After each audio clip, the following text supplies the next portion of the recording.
हामी आफै बोक्सी 5-6 वर्षदेखि सत्ता शक्तिमा बस्नेहरूलाई यो कुरा थाहा रहेछ नि।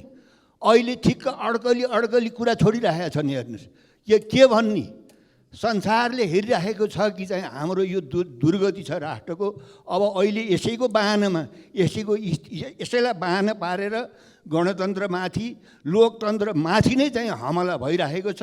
त्यसो हुनाले मैले पुस 25 गते यही संसदमा भनेको थिएँ, जसले लोकतन्त्र ल्यायो, जसले गणतन्त्र ल्यायो, त्यसैका चरित्रले, त्यसैका नीतिले, तिनीहरूकै व्यवहारबाट लोकतन्त्रमाथि गणतन्त्रमाथि खतरा छ है। सामाजिक परिवर्तनको सुरुवात सत्तामा रहेका शासकहरूले परिवर्तनको मसाल बोक्नेहरूलाई दबाएरै सुरु हुन्छ। त्यसपछि व्यक्तिगत आक्रमणहरू, नानाथरी नाम बोलाउने र धेरै देखावटी प्रगतिशील उदारवादी शब्दहरू प्रयोग गरेर समाजलाई विचलित गर्ने गरिन्छ। बच्चा भनेर लेबल लगाएका र टी सर्ट र जिन्स लगाएकामा अमर्यादित भनेर खिल्ली उडाइएका सबैलाई विश्वस्त पार्न चाहन्छु। हामी सही बाटोमा छौँ। चाकडीवादबाट टाढिएर पहिरनमा होइन कर्तव्य र जिम्मेवारीमा मर्यादा खोजेर जवाफदेहिताको प्रश्न सोधेर अगाडि बढेका नयाँ पुस्तामाथि यो रणनीतिक हमला हो। राष्ट्रिय स्वतन्त्र पार्टीले सधैँ व्यथितिको कुरा गर्यो, भ्रष्टाचारको कुरा गर्यो र त्यति बेला हामीलाई अरूकाको कुरा काट्ने मात्रै भनियो। तर आज घटनाहरूले प्रमाणित गर्यो कि यो देशमा भ्रष्टाचार कति रहेछ, यो देशमा भ्रष्टाचार कति व्याप्त रहेछ। सभामुख महोदय, धेरै वर्ष अगाडि एउटा किताब लेखिएको थियो, बटम बिलियनायर, अर्थात् पिँधमा रहेका अरबपतिहरू। त्यो किताबमा भनिएको थियो कि एउटा देश असाध्यै अथाह स्रोत साधन हुँदै पनि गलत नियत भएका र स्वार्थी राजनीतिज्ञहरू भयो भने सधैँ गरिब हुन्छ भन्ने कुरा लेखेको थियो। आज हामीलाई हाम्रो देश प्रमाणित भयो कि अथाह स्रोत साधन हुँदै पनि यहाँ हामी गरिब हुन बाध्य भयो। र प्रहरीले प्रधानमन्त्री तथा मन्त्री परिषदको कार्यालयमा नेपालीलाई भुटानी शरणार्थी बनाएको प्रतिवेदन फेला पारेको हो कि होइनन्? यदि यो सत्य भए तत्कालीन प्रधानमन्त्रीहरू पनि जिम्मेवार हुनुपर्छ कि पर्दैनन्? र एकजना पूर्व प्रधानमन्त्रीले प्रहरी अधिकृतहरूलाई 5 पटक फोन गरेर आफ्नो पत्नीको नाम कुनै पनि अवस्थामा नआओस् भनेर दबाब दिइरहनु भएको सत्य हो कि होइन? र अर्का पूर्व प्रधानमन्त्रीको स्वकीय सचिवको नाम पनि यसमा जोडिएको सत्य हो कि होइन? र भ्रष्टाचारीहरूबारे, नेपालीलाई भुटानी शरणार्थी बनाउनेहरूबारे कितानी साथ छलफल गरौँ, छायावादी कुरा नगरौँ।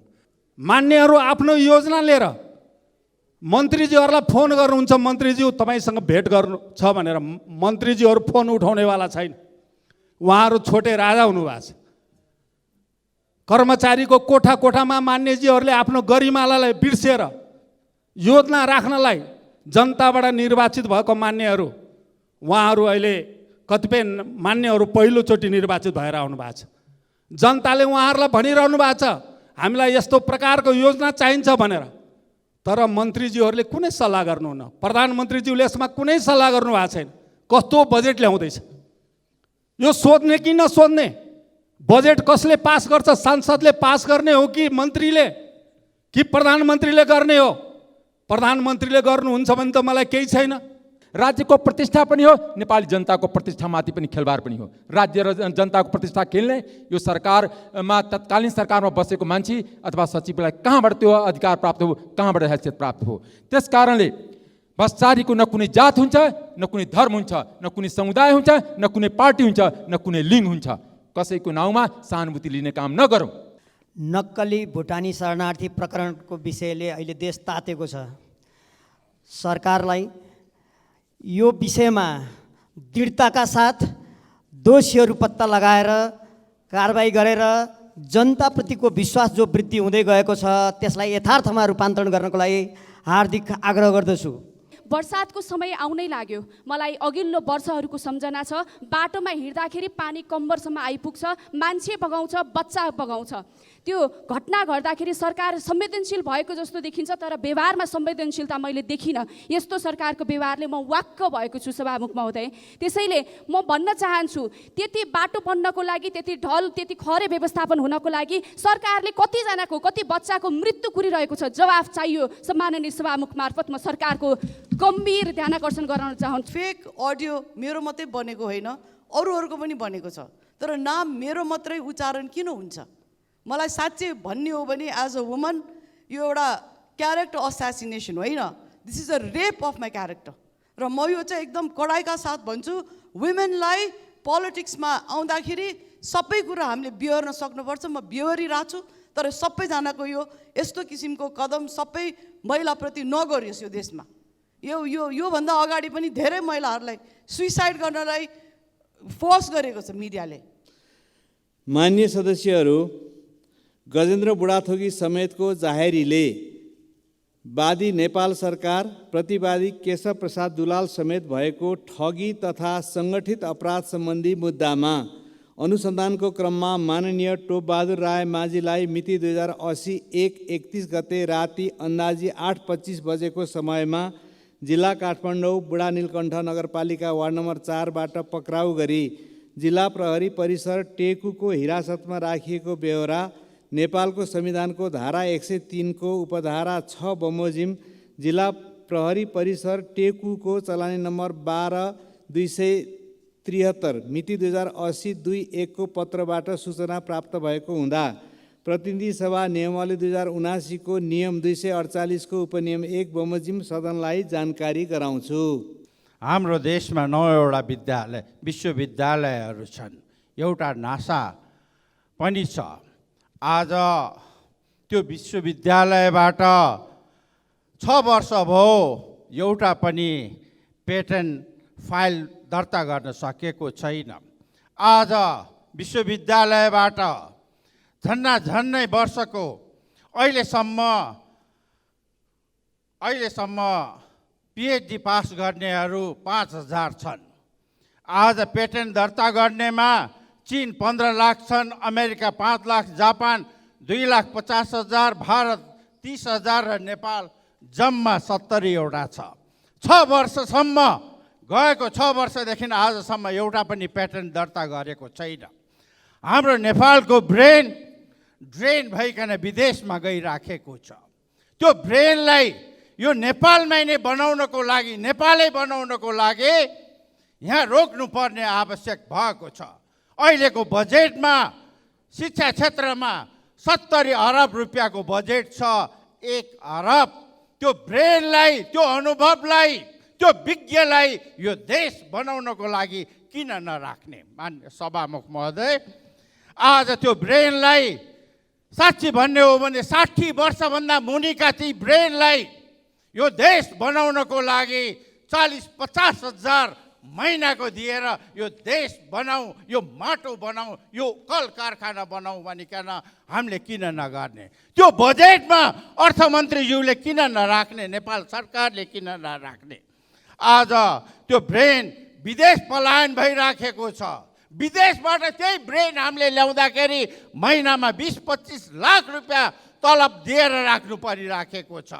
त्यस कारणले यदि देशको उन्नति र प्रगति गर्ने हो भनेदेखि ती 5000 पिएचडी होल्डरहरूलाई हामीले यो देशमा रोक्नुपर्ने अति आवश्यक भएको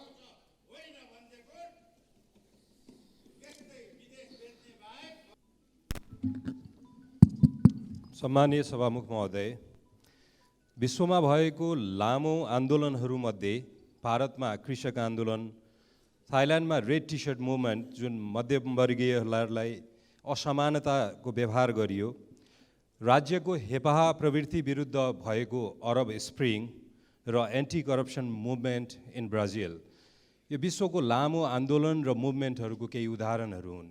तर यो सबैमा एउटा समानता छ। त्यो समानता भनेको राज्यबाट भएको हेलचक्राइ र कमजोरीहरू। हाम्रो देशमा पनि एउटा अहिले ठुलो अपराध, देशद्रोही र भ्रष्टाचारको मुद्दा चर्चामा छ। यसमा इन्स्टलमेन्टमा संदिग्धहरूको, यसमा शङ्कास्पदहरूको इन्स्टलमेन्टमा नाम आउँछ र उनीहरूलाई आफ्नो मोबाइल फर्म्याट गर्ने, लुक्ने, समाचारहरू सुल्झाउने र आफूले योजनाबद्ध रूपमा सार्वजनिक हुने मौकाहरू पाइरहेका छन्। केहीहरू त फरार पनि हुँदैछन् रे भनेर सुनिन्छन्। यस्तो किन हुन्छ? 3 दलका शीर्ष नेताहरू पटक पटक भेटिरहेको समाचार हामी सुन्छौँ। देशमा केही आपत परेको बेलामा बाढी, पहिरो, भूकम्प वा केही अन्तर्राष्ट्रिय जगतसँग सम्बन्धित विपद परेको बेलामा त नेताहरू यति तारमतार भेटिरहेको समाचार त सुन्दैनथ्यौँ हामी। अहिले किन सुनिन्छ, अहिले किन उहाँहरूको त्यसमा त्यति आकर्षण देखिएको छ। त्यसैले यो सम्भावित व्यक्तिहरू, संदिग्ध व्यक्तिहरू भाग्न पाउने मौका पनि नपाऊँ र यसमा सम्बन्धित समाचारहरू यो आशंकाको घेरामा रहेका व्यक्तिहरूको नामाकरणहरू इन्स्टलमेन्टमा पनि बाहिर नआओस्।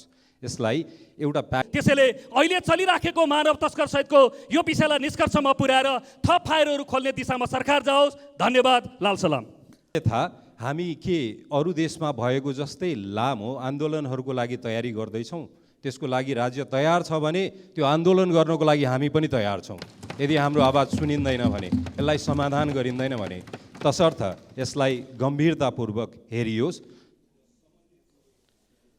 माननीय सदस्य श्री सम्माननीय सभामुख महोदय, आज 59औं राष्ट्रिय विद्यार्थी दिवस।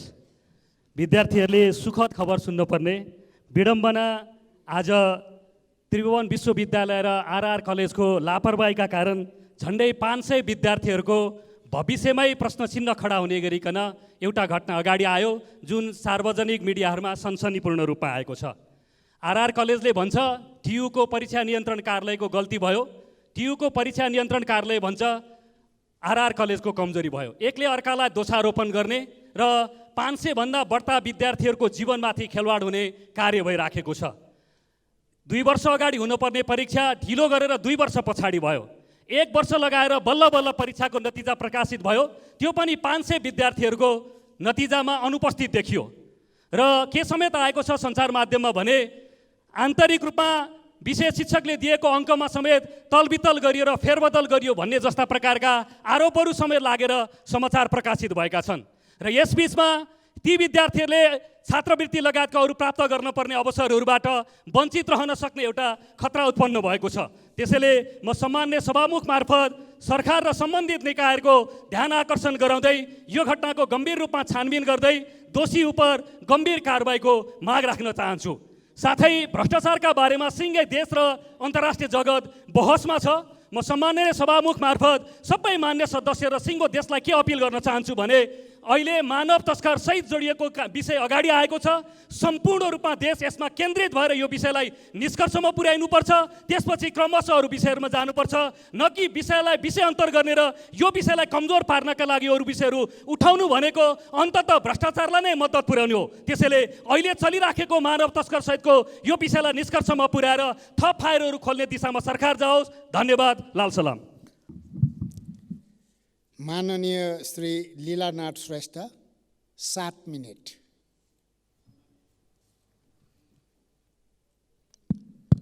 सम्मान्य सभामुख महोदय, हामी अर्थतन्त्रको अत्यन्त गम्भीर अवस्थामा छौँ। सरकार आगामी वर्ष 80-81 को वार्षिक बजेट हामी यही जेष्ठ 15 गते प्रस्तुत गर्दैछौँ। सदनमा धेरै मान्यजीहरूले कुरा उठाइसक्नु भएको छ। यो जुन अर्थतन्त्रको गम्भीर अवस्था छ, धेरै मानिसहरूले आफ्नो सुसाइड गर्ने काम र अन्य मान्यहरूले चाहिँ डिप्रेसनमा धेरै व्यापारीहरू गइरहेको छ। यो बारेमा धेरै मान्यजीहरूले कुरा राखिसक्नु भएको छ। आउँदो वर्षको लागि हामी बजेट प्रस्तुत गर्न गइरहेछौँ। यस विषयमा सरकारले ठोस योजना ल्याउनु पर्यो भन्ने सब धेरै मान्यले माग राखेको अवस्थामा सरकारले यसतर्फ के गरिरहनु भएको छ, यसको लागि सदनमा हामी जोरदार माग गर्छौँ। यसबारे सरकारले हाम्रो ठोस योजना यो हो, यसले तरलतालाई हटाउँछ र नेपाली जनतामा जुन महँगी बढेको छ, अहिले तपाईँको समानीकरण बजेट स्थानीय तहको 50% काटेको छ। त्यस्तै तपाईँको कृषि प्रधान देश भन्छौँ, 11 अरब रुपियाँ कट्टा भएको छ। त्यसमा सिँचाइको काम, माछा पालनको लागि पोखरीको बजेट, त्यसपछि उन्नत जातको बिउ बिजन पालिकामा दिएको बजेटहरू कट्टा भएको छ। अहिले यस्तो अवस्था छ। यदि हामीले यसमा ठोस योजना बनाएर नजाने हो भने आउँदो वर्षमा गम्भीर अवस्था यसले सङ्कट निम्त्याउँछ र कर्मचारीको तलबसम्म खान नसक्ने अवस्था हुन्छ। अहिले हामी ऋणात्मक अवस्थामा छौँ। त्यस कारणले यसमा सरकारको ध्यान जाओस्। अर्कोतर्फ मैले के भने विगतमा हाम्रो पूर्व प्रधानमन्त्री केपी शर्मा ओली हुँदा 7वटै प्रदेशको मान्यजीहरूलाई बोलाएर क्षेत्रगत अवस्थामा प्रदेशगत रूपमा मान्यहरूसँग छलफल गर्नुभएको थियो। तपाईँहरूको प्रदेशमा सबै प्रकारको आफ्नो विशिष्ट अवस्था छ। कुन प्रदेशमा कस्तो बजेट ल्याउँदा त्यो प्रदेशको विकास हुन्छ, कुन जिल्लामा कस्तो बजेट आउँदा त्यो जिल्लाको विकास हुन्छ, आफ्नो प्रदेशको विशिष्टताको आधारमा छलफल गरेको थियो र बजेट विनियोजन गरेको थियो। त्यस्तै विषयगत रूपमा पनि मान्य मन्त्रीजीहरूले पनि बोलाएर छलफल गर्नुभएको थियो, तपाईँहरूले कस्तो बजेट ल्याउँदा राम्रो हुन्छ भनेर। तर अब म सुन्दैछु एलएमबिएसमा बजेटहरू राखिसक्यो, बजेट लक भइसक्यो। मान्यहरू आफ्नो योजना लिएर मन्त्रीजीहरूलाई फोन गर्नुहुन्छ, मन्त्रीज्यू तपाईँसँग भेट गर्नु छ भनेर। मन्त्रीजीहरू फोन उठाउनेवाला छैन, उहाँहरू छोटे राजा हुनुभएको छ। कर्मचारीको कोठा कोठामा मान्यजीहरूले आफ्नो गरिमालाई बिर्सेर योजना राख्नलाई जनताबाट निर्वाचित भएको मान्यहरू, उहाँहरू अहिले कतिपय मान्यहरू पहिलोचोटि निर्वाचित भएर आउनु भएको छ। जनताले उहाँहरूलाई भनिरहनु भएको छ हामीलाई यस्तो प्रकारको योजना चाहिन्छ भनेर। तर मन्त्रीज्यूहरूले कुनै सल्लाह गर्नुहुन्न, प्रधानमन्त्रीज्यूले यसमा कुनै सल्लाह गर्नुभएको छैन। कस्तो बजेट ल्याउँदैछ यो सोध्ने कि नसोध्ने? बजेट कसले पास गर्छ? सांसदले पास गर्ने हो कि मन्त्रीले कि प्रधानमन्त्रीले गर्ने हो? प्रधानमन्त्रीले गर्नुहुन्छ भने त मलाई केही छैन, सांसदले मन्त्रीले पास गर्ने हो भने केही छैन। सांसदले पास गर्नुपर्ने हो, सांसदलाई सोध्ने कि नसोध्ने, सांसदलाई खोज्ने कि नखोज्ने? आज मन्त्रीहरूको व्यवहार देख्दा घिनलाग्दो छ, एकदम टेम्परमा कुरा गर्नुहुन्छ। त्यस कारणले हामी के भन्छौँ भने मन्त्रीजीहरूलाई जुन सरकारले जुन पार्टीहरूले राख्नु भएको छ मन्त्रीहरूलाई भन्नु पर्यो आफ्नो बोलीमा पनि ध्यान दिनलाई। अलिकति कस्तो बोल्ने, मान्यहरूसँग कस्तो व्यवहार गर्ने, सधैँको लागि उहाँहरू मन्त्री हुने हुँदैन। त्यस कारण त्यसतर्फ म ध्यान आकर्षण गराउन चाहन्छु। साथै म के भन्न चाहन्छु भने केही मन्त्रीजीहरूले, मैले सुने कर्मचारीबाट बुझेँ, हाम्रो पालिकामा जितेको जुन गाविस अध्यक्ष हुनुहुन्छ, मेयरहरू हुनुहुन्छ, उहाँहरूको पालिकामा मात्रै बजेट राख्नु भनेर निर्देशन दिनुभएको छ अरे। म उहाँहरूको मन्त्रालयमा हेर्दैछु के गर्नुहुन्छ भनेर। मन्त्रीको पेवा होइन, जो सरकारमा छ उसैको बजेट राख्ने होइन। खबरदार, कुनै पनि वाडामा सबै पार्टीको मान्छे हुन्छ, कुनै पनि पालिकामा सबै पार्टीको मान्छे हुन्छ। त्यस्तो हामी हुन दिँदैन। नेकपा एमाले हामी खबरदारी गर्न चाहन्छौँ। त्यसको लागि वेल घेर्नुपर्छ, घेर्छु। त्यो खबरदार त्यस्तो हुनु हुँदैन। बजेट भनेको मानव सूचाङ्कको आधारमा राख्नुहोस्। मध्य प्रदेश शिक्षामा सबभन्दा पछाडि छ, गरिबी सबभन्दा बढी कर्णालीमा छ, दोस्रो मध्य प्रदेशमा छ। सूचाङ्कको आधारमा राख्नु, शिक्षा, स्वास्थ्य, खानेपानी, गरिबी न्यूनीकरण त्यसको आधारमा राख्नुहोस्। क्राइटेरिया बनाउनुहोस्, हामीलाई मान्य छ। तर मन्त्रीजीको पेवा होइन आफ्नो जिल्लामा मात्रै राख्ने, आफ्नो क्षेत्रमा मात्रै राख्ने। हामी त्यो नजिकबाट निहालिरहेछौँ। त्यो भयो भने हामीलाई मान्य हुँदैन। नेकपा एमालेलाई त्यस्तो मान्य हुँदैन। हामी खबरदारी गर्न चाहन्छु समयमा। सभामुख महोदय, म के भन्न चाहन्छु भने यो नक्कली भुटानी प्रकरणले नेपाल र नेपालीहरूको शिर निहुराउने काम भएको छ। आज प्रत्येक नेपालीहरू दुखित छ त्यो घटनाले। त्यस कारणले नेपालीहरू हेरिरहेछ निष्पक्ष ढङ्गले छानबिन हुन्छ कि हुँदैन। म सुनिरहेछु निष्पक्ष ढङ्गले छानबिन हुन दिइरहेको छैन। निष्पक्ष ढङ्गले छानबिन होस्, कुनै पनि दोषी मान्छेहरू उम्किनु हुँदैन, कुनै पनि निर्दोष मान्छे फस्नु हुँदैन। यदि त्यस्तो गर्यो भने हामी चुप लाएर बस्नेवाला छैन। चाहे कुनै पनि पार्टीको नेता होस् या कुनै पनि पार्टीको दलको व्यक्ति होस्, ठुलोभन्दा ठुलो व्यक्ति होस्, निष्पक्ष छानबिन गर्नुपर्छ। नेकपा एमाले निर्णय गरिसकेका छ, कडाभन्दा कडा कारबाही गर्नुपर्छ। यो नेपालीहरूलाई लज्जित बनाएको यो प्रकरणलाई हामीले नेपाली जनताहरूले नजिकबाट निहालिरहेको छ। त्यस कारणले यसमा हामी निष्पक्ष छानबिनको लागि नेकपा एमाले नजिकबाट निहालिरहेछ। यसको लागि हाम्रो पार्टी पूर्ण रूपले सहयोग गर्न हामी विश्वास दिलाउन चाहन्छु। सम्मानीय सभामुख महोदय, त्यस कारणले मैले भनेका कुराहरूलाई ध्यान आकर्षण गर्न चाहन्छु तपाईँ सम्मानीय सभामुखद्वारा सरकारलाई यो हाम्रो आर्थिक मन्दीको बारेमा सरकारले ठोस योजना के ल्याइरहनु भएको छ यो जानकारी गराओस् भन्ने माग गर्दै आफ्नो भनाइ यहीँ टुङ्ग्याउन चाहन्छु। धन्यवाद, नमस्कार। माननीय श्री अब्दुल खान 3 मिनट। सम्मानीय सभामुख महोदय,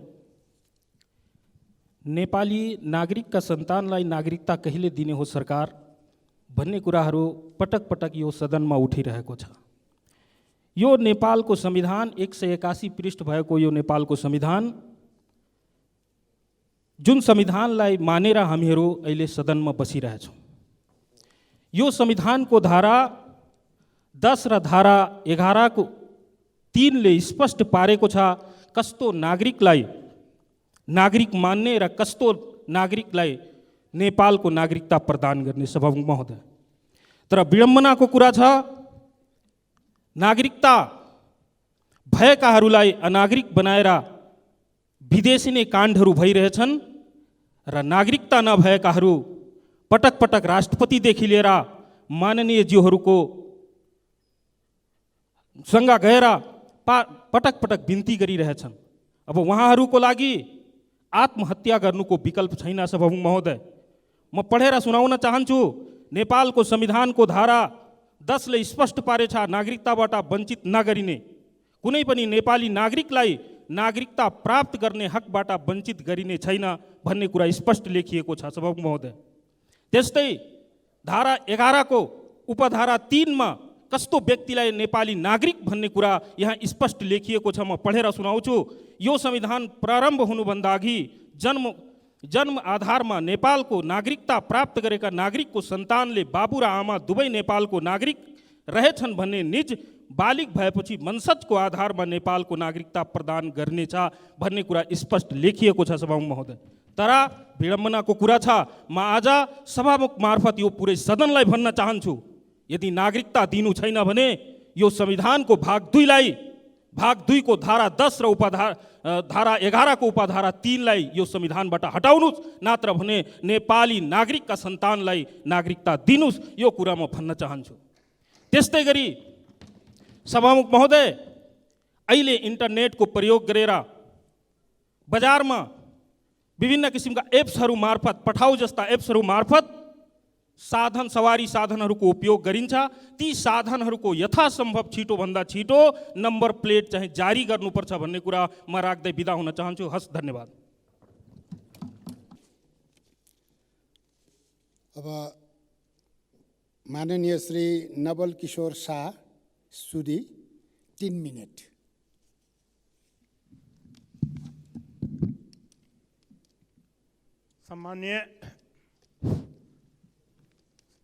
सम्मानीय सभामुख महोदय, अब 3 मिनट त अलि एकदम कम समय भयो, तर पनि ठिकै छ। कुन विषयमा बोलौँ? मलाई त लाग्छ अहिले जुन हामीहरूको सांसद सदस्यको हैसियतले यति ठुलो भ्रष्टाचारको सम्बन्धमा बोल्दाखेरि म पहिला आफ्नो देशप्रति धेरै आनन्दित थिएँ। मेरो देश नेपाल सम्पूर्ण विषयमा कुनै पनि यस्तो विषय छैन जसमा नेपालको कहीँ सानी छ। दुनियाँमा यस्तो कुनै पनि देश छैन।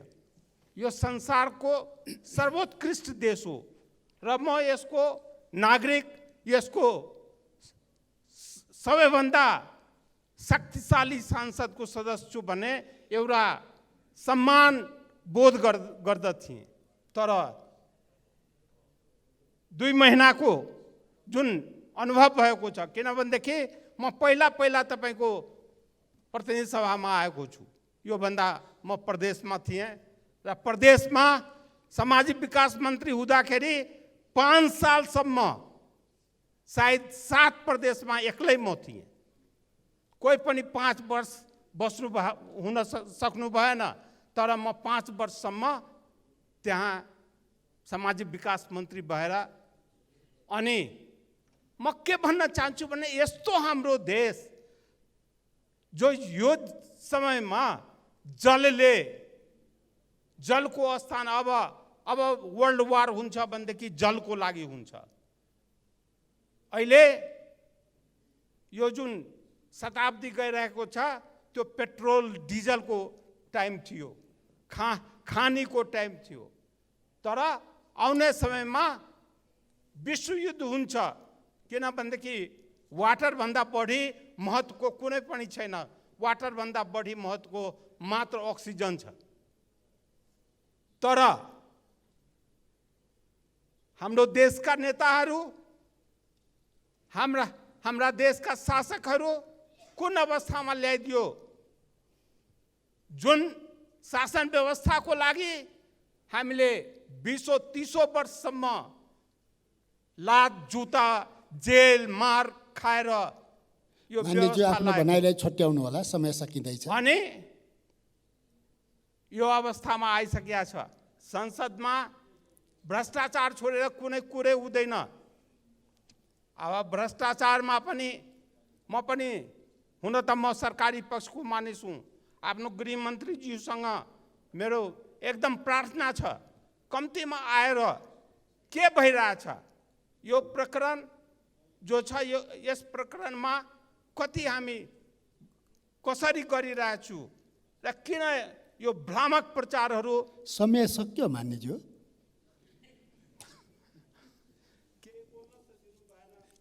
मान्य सदस्य श्री गणेश पराजुली, समय 4 मिनट। त्यस पछाडि मान्य सदस्य ज्ञानबहादुर साई।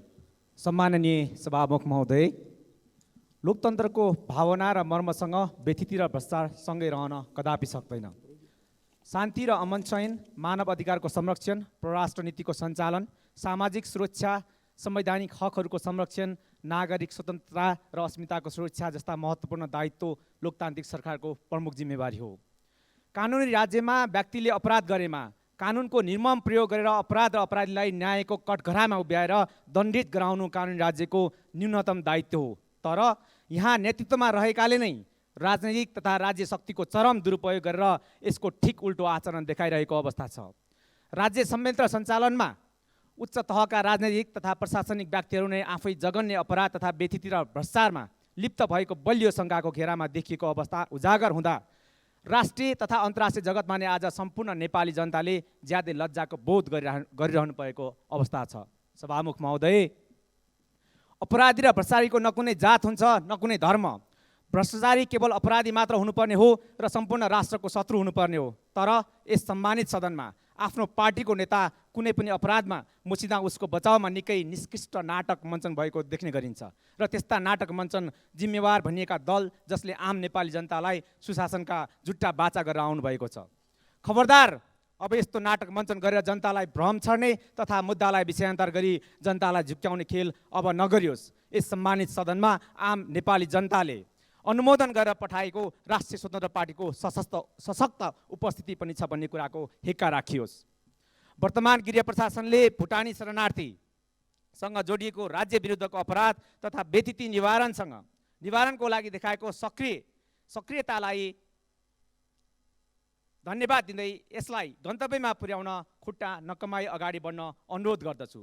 तर अझै पनि शङ्कास्पद उच्च ओहदामा रहेका सबै व्यक्तिहरूको अनुसन्धान गर्नमा, पक्राउ गर्नमा अलमल र ढिलासुस्ती भइरहेको महसुस गरिरहेको वर्तमान अवस्थालाई अनुसन्धान गर्नमा, पक्राउ गर्नमा र अलमल र ढिलासुस्ती भइरहेको महसुस गरिरहेको वर्तमान अवस्थालाई चिर्दै आम नागरिकलाई विश्वास दिलाउनु अनुसन्धानमा संलग्न प्रहरी अधिकृतहरूको जिम्मेवारी हो।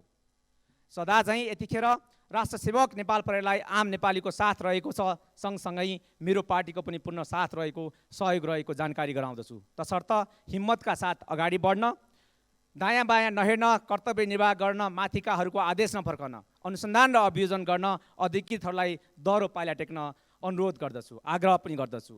सभामुख महोदय, आफ्नै देशका नागरिकलाई नागरिकता च्यात्न लगाएर अनागरिक बनाएर नक्कलै भुटानी शरणार्थीको नाउँमा तेस्रो देशमा बेच्न ठुलो धनराशि असुल्न उद्धत तस्करहरू ठगहरू जसुकै हुन् त्यस्ता संलग्न अभियुक्तहरूलाई कानुनी कठघडामा ल्याएर दण्डित गर्न मौजुदा कानुनमा कुनै कमी नरहेको हुँदा आम जनतालाई भरोसा हुने गरी कानुनी राज्यको आभास गराउन अब कुनै पनि बहानामा ढिला गरिनुहुन्न। सभामुख महोदय, राज्यको सङ्गठित अपराध निवारण ऐन 2070, भ्रष्टाचार विरुद्धको राष्ट्रसङ्घीय महासन्धि 2003, मुलुकी अपराध संहिता 2074 को दफा 249 को ठगी सम्बन्धी व्यवस्था लगायतका कानुनहरूको भरपूर प्रयोग गरेर यसमा संलग्न माथिल्लो तहका संरक्षकहरू, इन्फोर्सरहरू, फिक्सरहरू, क्लिनरहरू र लाउन्डरहरूको समेतको संलग्नतालाई भित्री तहसम्म पुगेर निष्पक्ष अनुसन्धान अगाडि बढाउन तथा दोषी कसैलाई पनि राजनैतिक आवरण वा त्यस्तो कुनै बहानामा उन्मुक्ति दिने प्रयास नगरियोस् पनि सभामुख मार्फत सरकारको ध्यानाकर्षण गराउँदै गृहमन्त्रीज्यूलाई सदनमा उपस्थित भई कारबाही प्रक्रियाको यथार्थ जानकारी सदनलाई जानकारी गराइयोस् पनि अनुरोध गर्दछु। धन्यवाद। माननीय सदस्य श्री चित्रबहादुर केसी, समय 3 मिनट।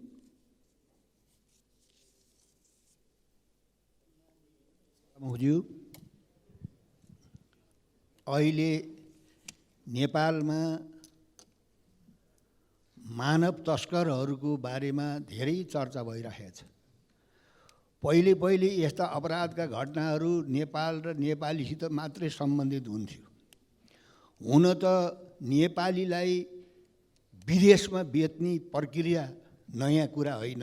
वीर शमशेरका पालादेखि नै ब्रिटिस साम्राज्यवादको चाहिँ साम्राज्य बढाउन, उसको साम्राज्यको रक्षा गर्नको लागि नेपाली युवाहरूलाई चाहिँ भर्ती गरियो। गोर्खा भर्ती केन्द्र भनेर बदनाम एउटा सम्झौता अहिले पनि कायम छ।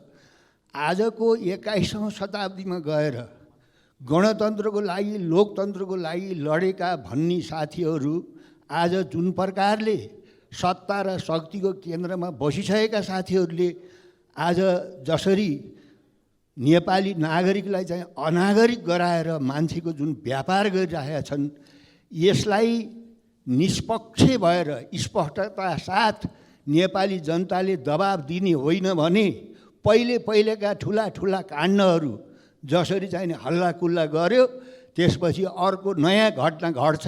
नेपाली जनताको ध्यान उता लैजाने र विभिन्न अपराधमा संलग्न अपराधीहरूलाई छुट दिने जुन इतिहासको चाहिँ एउटा कलङ्क छ, त्यो घटना नदोहोरियोस्।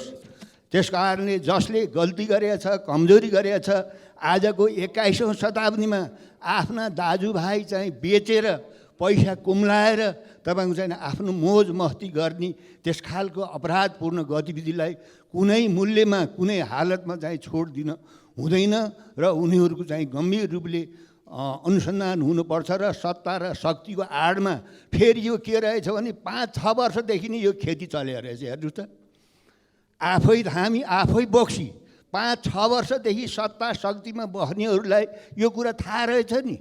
अहिले ठिक्क अड्कली कुरा छोडिरहेका छन्। हेर्नुहोस्, यो के भन्ने संसारले हेरिरहेको छ कि चाहिँ हाम्रो यो दुर्गति छ राष्ट्रको।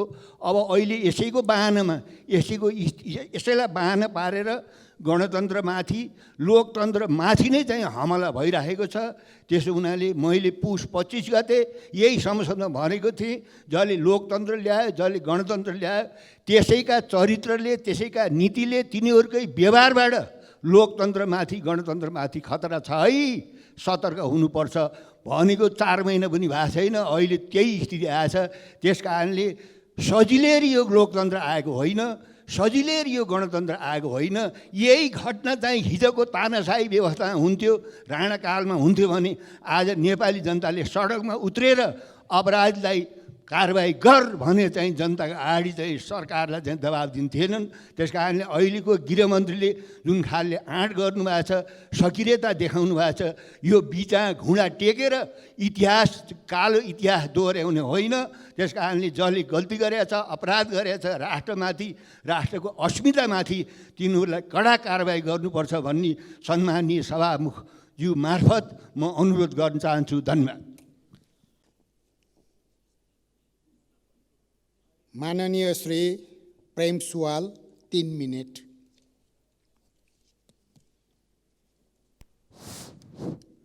सभामुख महोदय, हिजो साँझ एउटा दुःखद घटना घट्यो। भक्तपुर नगरपालिका वडा नम्बर 3 का नागरिकको सूर्यविनायक नगरपालिका वडा नम्बर 5 चुनदेवी स्थित आफ्नै 18 आना जग्गामा फर्निचर उत्पादन गर्दै आएका विजयन चौगुथीको घर र तहरामा वैशाख 31 गते आगलागी हुँदा करिब 2 करोडको क्षति भएको पीडितले बताएका छन्। आगलागीबाट तहरा फर्निचर, कार, घर क्षति भएको छ। आगलागीबारे छानबिन होस् र पीडितलाई क्षतिपूर्तिको व्यवस्था होस्। यो आगलागीबाट वरिपरिका 3-4 घर पनि प्रभावित भएको छ। सभामुख महोदय, नेपालीलाई भुटानी शरणार्थी बनाई बेचबिखन गरिएको आरोपमा पूर्व उप प्रधानमन्त्री द्वय बालकृष्ण खान र तोपबहादुर रायमाझी पक्राउ परेका छन्। यसबारे अनुसन्धान भोलिसम्म सक्नुपर्ने काठमाडौँ जिल्ला सरकारी वकिल कार्यालयको प्रहरीलाई दबाब गएको समाचार प्रकाशित भयो। यसले आरोपी छुट हुने खतरा भयो भन्ने पनि आएको छ र साथसाथै महान्यायाधिवक्ताको कार्यालयले ललिता निवासको सरकारी जग्गा व्यक्तिको नाममा दर्ता गर्नेहरू विरुद्धको मुद्दा दर्तै गराएन प्रहरीलाई। यसमा पनि यस्तै हुने हो कि भन्ने आशंका आएको छ र प्रहरीले प्रधानमन्त्री तथा मन्त्री परिषदको कार्यालयमा नेपालीलाई भुटानी शरणार्थी बनाइएको प्रतिवेदन फेला पारेको हो कि होइनन्। यदि यो सत्य भए तत्कालीन प्रधानमन्त्रीहरू पनि जिम्मेवार हुनुपर्छ कि पर्दैनन्। र एकजना पूर्व प्रधानमन्त्रीले प्रहरी अधिकृतहरूलाई 5 पटक फोन गरेर आफ्नो पत्नीको नाम कुनै पनि अवस्थामा नहोस् भनेर दबाब दिइरहनु भएको सत्य हो कि होइन। र अर्का पूर्व प्रधानमन्त्रीको स्वकीय सचिवको नाम पनि यसमा जोडिएको सत्य हो कि होइन। र भ्रष्टाचारीहरूबारे, नेपालीलाई भुटानी शरणार्थी बनाउनेहरूबारे कितानी साथ छलफल गरौँ, छायावादी कुरा नगरौँ। राजनीति देश र जनताको इमान्दारीपूर्वक सेवा गर्ने क्षेत्र हो। राजनीतिमा लाग्नेहरू आफ्नो निर्वाचन क्षेत्र छोडेर सदरमुकाम र राजधानीमा घर जोड्ने, जग्गा जोड्ने र छोराछोरीलाई यतै उद्योग व्यापारमा लगाउने होइनन्। यसकारण प्रधानमन्त्री, मन्त्री, सांसद र उच्च अधिकारीहरूलाई आफ्नै निर्वाचन क्षेत्रमा बसोबास गराउने कानुन ल्याउनु जरुरी छ। यसले भ्रष्टाचारलाई नियन्त्रण गर्न मद्दत पुर्याउनेछ। राणा शासकहरूले नेपालीलाई गोर्खा भर्तीमा पठाइए बापत बेलायतबाट करोडौँ पाउन्ड प्राप्त गरेको र भारतको सिमला, गोवा, मुम्बई लगायतमा घर जग्गा जोडेको हुनाले त्यसलाई जफत गरेर नेपालले फिर्ता ल्याउनुपर्छ र प्रधानमन्त्री दाहालजीले केही दिन अगाडि अरुणचार भारतलाई दिएको त्यो फिर्ता लिनुपर्छ। नेपाल लगानी बोर्डबाट निर्णय गराइएको ठिक छैन, खारेज गर्नुपर्छ। धन्यवाद। माननीय श्री अमरेश कुमार सिंह। सम्मानीय सभामुख महोदय, मान्यको पनि 3 मिनेट। सम्मानीय सभामुख महोदय, 2063 सालको जनआन्दोलनमा एउटा वामपन्थीले गीत बनाएको थियो, गाउँ गाउँबाट उठ, बस्ती बस्तीबाट उठ, फेर्न देशको मुहार। तर हामी देशको मुहार त फेरि यो कस्तो फेरि बिचौलिया तन्त्रमा कन्भर्ट गरिदियो, भ्रष्टाचार तन्त्रमा कन्भर्ट गरिदियो। हामी यस्तो लोकतन्त्र लाए कि 63 सालपछिको जुन बिचौलिया तन्त्र भ्रष्टाचारको एउटा ऐना हो नक्ली भुटानी शरणार्थी प्रकरण, त्यो पुरै ऐना होइन, सामान्य एउटा ऐना हो। किनकि कसरी एउटा बिचौलियाले राज्यको सम्पूर्ण निकायको कब्जा गरे हुन्छ, कसरी उसको सबै निर्णयमाथि उसको कब्जा हुन्छ। मसँग सबै प्रमाण छ, म देखाउन चाहन्छु कि कसरी मुख्य सचिवको चिठी उसँग, क्याबिनेटको प्रस्ताव उसँग, कसरी क्याबिनेट गृह मन्त्रालयबाट पराष्ट्र मन्त्रालय पठाइएको चिठी उसँग, सबै बिचौलिया। माने हामी बिचौलिया तन्त्र लायो र बिचौलिया तन्त्रको कारण लोकतन्त्र खतरामा छ। यो अपराध एउटा अपराध मात्र होइन। 1 साल पहिल्यै 2 जना मान्छे समात्या थियो, 3 जना मध्ये। त्यो 2 जना केशव दुलाल, सन्देश शर्मा र सानु भण्डारी मध्ये 2 जना समात्या थियो। तर अहिले जुन प्रहरी कायजी हुनुहुन्छ, उहाँ अपराध अनुसन्धानको एसएसपी हुनुहुन्थ्यो, गृहमन्त्रीको दबावमा छोड्यो। यो अपराध एउटा देशद्रोह पनि हो, अर्गनाइज क्राइम पनि हो, ठगी पनि हो, भ्रष्टाचार पनि हो। सक्ली भुटानी शरणार्थीमाथि एउटा प्रश्न चिन्ह पनि हो। जो 1 लाख सक्ली भुटानी शरणार्थी थर्ड कन्ट्री सेटलमेन्टमा गएछ, उनीहरूमाथि पनि शङ्काको घेरामा राखिएको छ, यो नक्ली हो कि सक्ली हो। यो ठुलो अपराध हो। राज्यको प्रतिष्ठा पनि हो, नेपाली जनताको प्रतिष्ठामाथि पनि खेलबाड पनि हो। राज्य र जनताको प्रतिष्ठा खेल्ने यो सरकारमा तत्कालीन सरकारमा बसेको मान्छे अथवा सचिवलाई कहाँबाट त्यो अधिकार प्राप्त हो, कहाँबाट हैसियत प्राप्त हो। त्यस कारणले भ्रष्टाचारीको न कुनै जात हुन्छ, न कुनै धर्म हुन्छ, न कुनै समुदाय हुन्छ, न कुनै पार्टी हुन्छ, न कुनै लिङ्ग हुन्छ। कसैको नाउँमा सहानुभूति लिने काम नगरौँ। त्यति मात्र होइन, पुलिसले भ्रष्टाचार हेर्न सक्दैन। पुलिसले मात्र एउटा सङ्गठित अपराधको कारणले, ठगीको कारणले मुद्दा हेरिरहेछ। म सरकारसँग अनुरोध छ कि यसलाई सम्पत्ति शुद्धिकरण अख्तियार दुरुपयोग अनुसन्धान आयोग सबैलाई समन्वय गरेर यसलाई कारबाहीको प्रक्रिया अगाडि बढाउँ, किनकि यसको त अहिले 10% पनि कारबाही भएको छैन। दोस्रो कुरा, सभा मार्फत सम्मानीय प्रधानमन्त्रीजीलाई आग्रह गर्न चाहन्छु, उहाँको मातहत महाधिवक्ता कार्यालयको काम कारबाही ठिक छैन। सरकारी वकिल दिनभर घाम ताप्ने गरिरहेछ, आज फुर्सद छैन, भोलि फुर्सद छैन। प्रमाण कमजोर बनाउने, प्रमाण मेटाउने र अल्छी गर्ने। त्यस कारणले सरकारी वकिलको भूमिका सही छैन। यो पुलिसबाट पनि बारम्बार आइरहेछ। केही बेर मात्र सभामुख अनुरोध छ कि थपिदिउँ। अन्तर्राष्ट्रिय समुदायको सामने यसले हाम्रो देशको अस्मिता खतरामा छ। अस्मिता मात्र खतरा छैन, हाम्रो लोकतन्त्र खतरामा छ। भ्रष्टाचार यसमा कारबाही भएन भने मेरो कुरा रेकर्डमा राखियोस्, हामी यो लोकतन्त्रलाई बचाउन सक्दैनौँ। किनभने हाम्रो प्रतिष्ठा मात्र दाउमा छैन, हाम्रो जनताको विश्वास उठिरहेछ। जनताको विश्वास र भरोसाको लागि पनि यसमा कारबाहीलाई सरकार पछाडि हट्नु हुँदैन। यसलाई समय सीमामा बाँधेर यसलाई प्रमाण रहित या कमजोर प्रमाणको साथ अदालतमा बुझाउनु हुँदैन कि ताकि अदालतबाट यिनीहरू छुटुन्। त्यस कारणले सभामुखसँग मेरो अनुरोध छ कि प्रधानमन्त्रीको रुलिङ होस् कि प्रधानमन्त्री आएर संसदमा जवाब दिउन् या प्रधानमन्त्री गृहमन्त्री जवाब दिउन्। किन प्रधानमन्त्री के जवाब किन चाहियो? म रुलिङको माग गर्दैछु सभा महोदय, मेरो कुरालाई गम्भीरतापूर्वक सभा लिइदिनुपर्छ कि प्रधानमन्त्री जिम्मेवार जसको अन्तर्गत महाधिवक्ता कार्यालय पनि हो, पुलिस पनि हो। धन्यवाद। माननीय सदस्यहरू, अब शून्य समयको कार्यक्रम प्रारम्भ हुन्छ। शून्य समयमा बोल्न चाहनुहुने मान्य सदस्यहरूको लागि 1 मिनटको समय निर्धारण गरिएको छ। सर्वप्रथम मान्य सदस्य श्री बिजुला रायमाझी।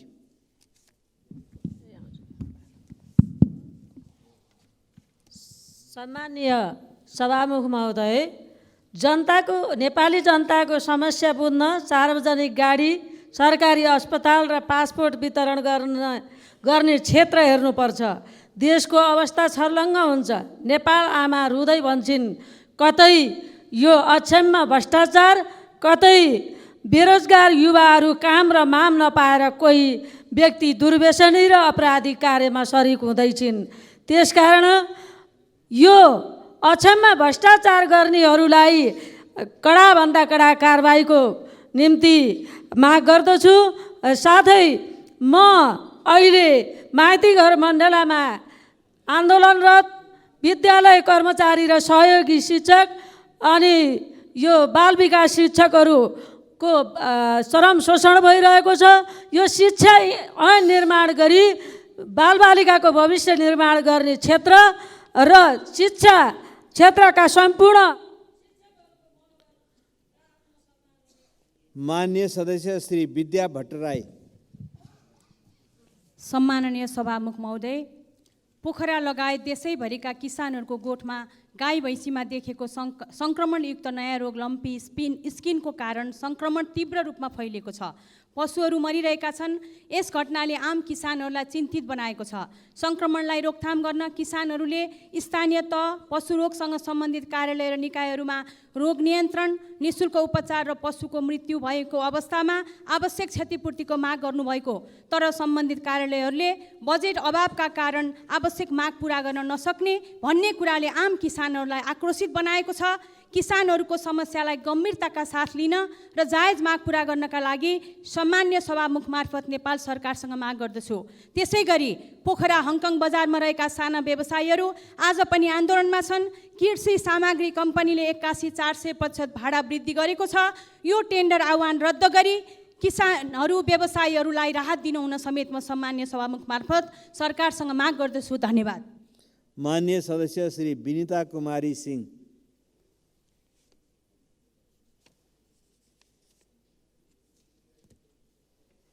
सम्मानीय सभामुख महोदय, पूर्व संविधान सभा सदस्य पुरुषोत्तम बस्नेत जीको 78 वर्षको उमेरमा वैशाख 29 गते शुक्रबार निधन भएकोमा उहाँप्रति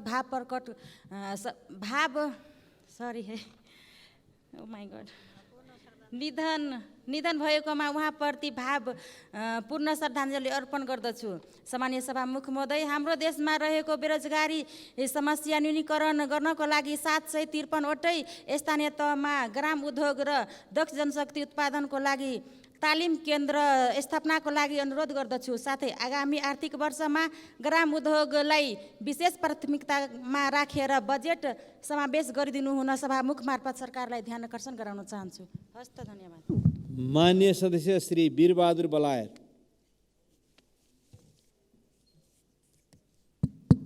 सम्मानीय सभामुख महोदय, देशको 6वटै प्रदेशको राजधानी बन्दै गर्दा सुदूरपश्चिमको राजधानी किन बनेन? अहिलेसम्म केन्द्रीय सरकारले किन भोकाधिकार दिएन? यसको चाहिँ स्पष्ट जवाब चाहिन्छ। र नन टेक्निकल युनिभर्सिटीहरू सञ्चालन गर्नलाई धौधौ परिराखेको बेलामा किन सुदूरपश्चिमका जनतामाथि अन्याय भयो र त्यहाँ मेडिकल विश्वविद्यालय बडा अचम्म छ। मेडिकल विश्वविद्यालय खोलेर सञ्चालन गर्ने के नेपालको अहिले सामर्थ्य छ?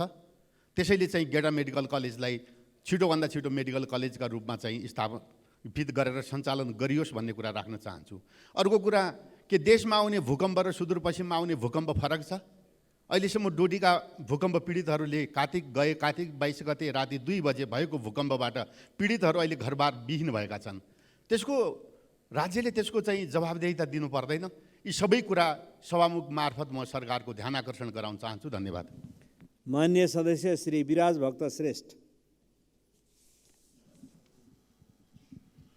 सम्मान्य सभामुख महोदय, बर्सात सुरु भएको छ, यो सँगसँगै अब डेङ्गु सङ्क्रमण फैलिन पनि सुरु हुन्छ। यो डेङ्गु यस्तो गाह्रो छ कि मैले पहिला प्रदेशमा हुँदाखेरि पनि 1.5 वर्ष अगाडि नै डेङ्गु रोगको रोकथामको पूर्व तयारी गरौँ सङ्क्रमणको भनेर भनेको थिएँ। त्यतिखेर पनि वास्ता गरेन र गत वर्ष हामी सबैजना कतिले दुःख पायौँ। सानो बच्चाहरूले, ज्येष्ठ नागरिकहरूले साह्रै दुःख पाएछ सभामुख महोदय। सरकारको गम्भीर ध्यान आकर्षण गराउँछु। पूर्व तयारी यसलाई बरु विपद व्यवस्थापन अन्तर्गत राखेर तिनै तहको सरकारसँग समन्वय गरेर चाहिँ अहिले नै बरु डेङ्गुको लार्भाहरू नष्ट गर्ने कि अभियान चलाउन सुरु गर्यो भने नागरिकहरूले धेरै राहत पाउँछ सभामुख महोदय। Prevention is better than cure भने जस्तो अहिले हामीसँग समय छ, नभए हरेक डेङ्गु ग्रसित हुने मान्छेले हामीलाई सम्झिनेछ होइन, यो सरकारलाई धिक्कार्ने छ सभामुख महोदय। धन्यवाद। मान्य सदस्य श्री शान्ति विक।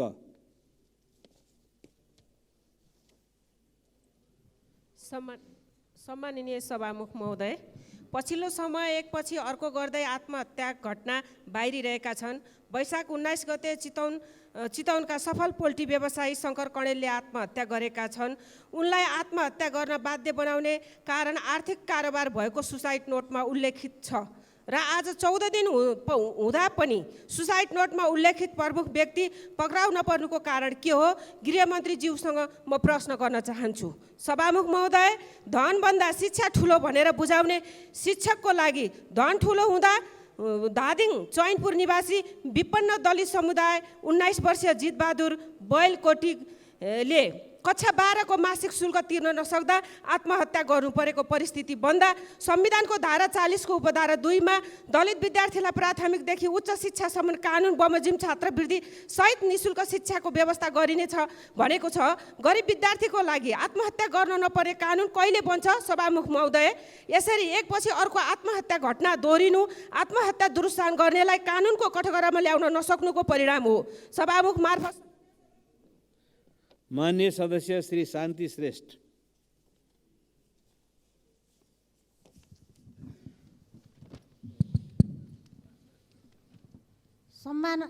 सम्माननीय सभामुख महोदय, भूमिहीन सुकुम्बासी समस्या देशभरिको प्रमुख समस्या मध्ये एक हो।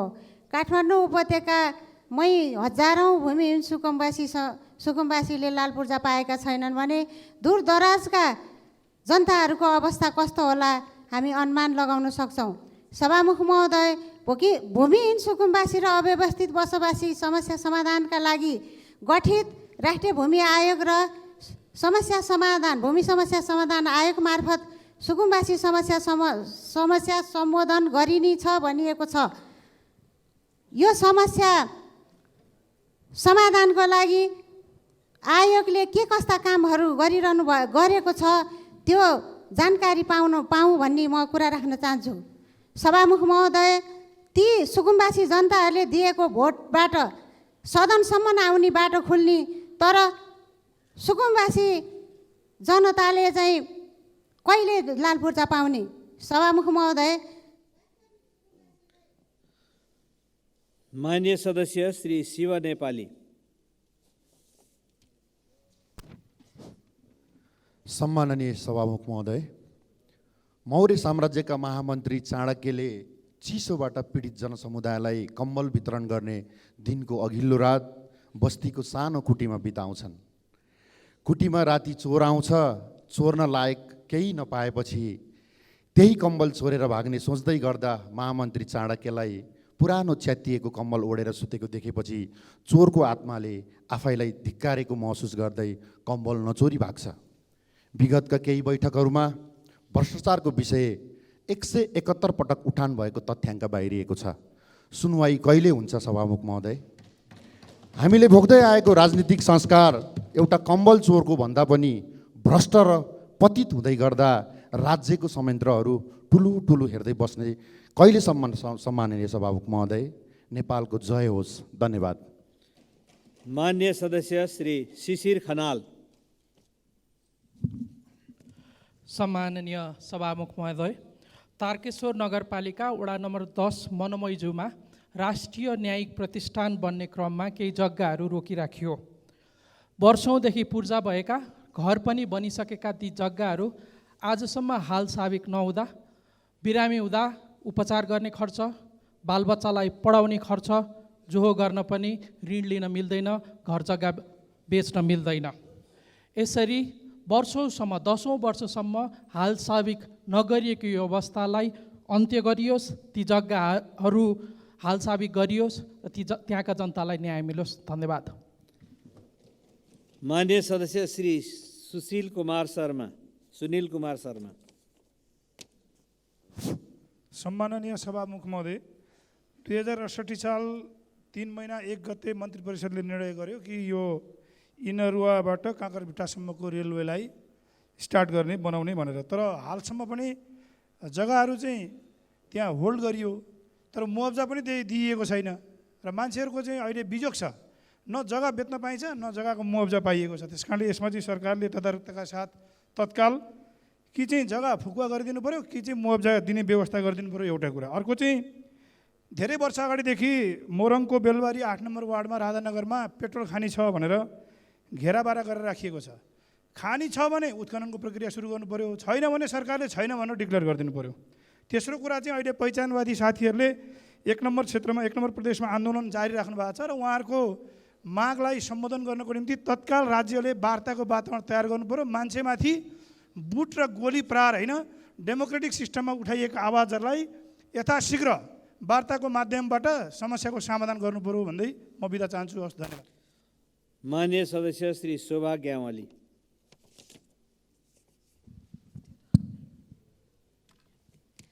सम्मानीय सभामुख महोदय, बर्दिया जिल्लाको सदरमुकाम गुलेरियादेखि पूर्व पश्चिम राजमार्ग जोड्ने बबई नदीको जब्दीघाट पुल निर्माण हुन नपाउँदै भाँचिएको थियो। पटक पटक सदनमा कुरा उठेका छन्। 2080 साल वैशाख 12 गते सम्बन्धित मन्त्रीज्यूले उक्त पुल निर्माणका लागि योजना समावेश भएको यस सदनलाई जानकारी गराउनु भएको थियो। तर बर्दिया जिल्लाको क्षेत्र नम्बर 1 का माननीय सञ्जय गौतम आवरण अनसनमा बसेको खबर आइरहेको छ। वास्तविकता के हो? यथाशीघ्र उक्त पुल निर्माणको काम होस्, साथै बबई नदीको दुवै किनारमा तटबन्धनका लागि बजेट व्यवस्थापन गरियोस्। सम्मानित सभामुख महोदय मार्फत मैले सम्बन्धित मन्त्रीलाई ध्यानाकर्षण गराउन चाहन्छु। हस्त, धन्यवाद। माननीय सदस्य श्री सन्तोष चालिसे।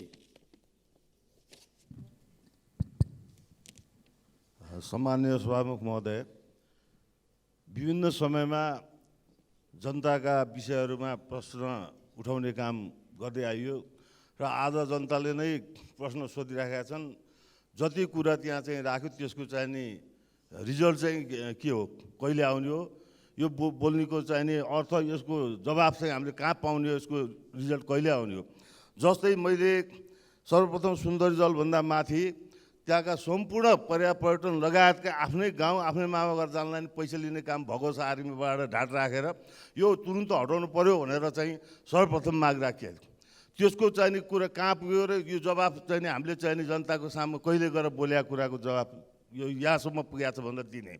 दोस्रो, एउटा आजको यातायातको यो मारामार जाम भएर चाहिँ त्यहाँ बिरामीहरूको हालत खराब भइरहेको अवस्थामा नेपाल ट्रस्ट अन्तर्गतको पर्खाल 100 मिटर मात्रै हटाउँदाखेरि लाखौँ मान्छेलाई सुविधा पुग्छ। त्यो ट्रस्ट अन्तर्गतको चाहिने गोकर्ण फरेस्टको जङ्गलको पर्खाल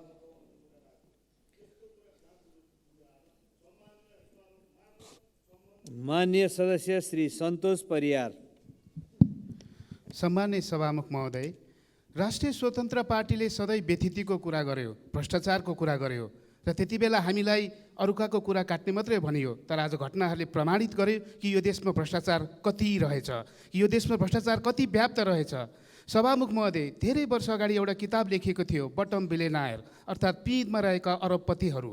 त्यो किताबमा भनिएको थियो कि एउटा देश असाध्यै अथाह स्रोत साधन हुँदै पनि गलत नियत भएका र स्वार्थी राजनीतिज्ञहरू भयो भने सधैँ गरिब हुन्छ भन्ने कुरा लेखेको थियो। आज हामीलाई हाम्रो देश प्रमाणित भयो कि अथाह स्रोत साधन हुँदै पनि यहाँ हामी गरिब हुन बाध्य भयो। तसर्थ अहिले जुन नक्कले भुट्ने शरणार्थीको विषयमा जुन घटना आएको छ, यसले नेपाली राजनीतिलाई जति लज्जित बनाएको छ, म सम्माननीय सभामुख मार्फत नेपाल सरकारका गृहमन्त्रीलाई संसदमा आएर त्यो घटनाको छानबिन कहाँ पुगेको छ जवाफ दिन हुन अनुरोध गर्दछु। र नेपाल राष्ट्रको लागि म सम्माननीय सभामुख मार्फत नेपाल सरकारलाई यो घटनाप्रति लज्जा बोध गरेर खेद प्रस्ताव पास गर्न अनुरोध गर्छु। धन्यवाद।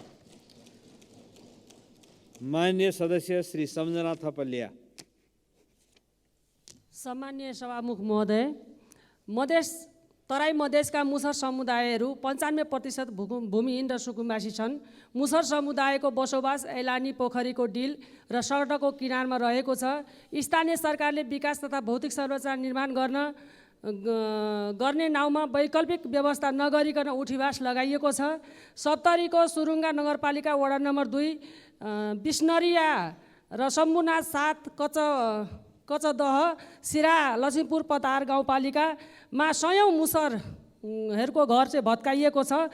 पुस्तादेखिको बसोबास गरिरहेको दलित मुसर समुदायको वैकल्पिक थातबासको व्यवस्था नगरिकन त्यो घर भत्काउने जुन काम गरिएको छ, उनीहरूको उठीवास लगाइएको छ। म सभामुख मार्फत नेपाल सरकारको ध्यान आकर्षण गराउन चाहन्छु, उहाँहरूको वैकल्पिक थातबासको व्यवस्था गरियोस्। धन्यवाद। माननीय सदस्य श्री सरस्वती बजिमय।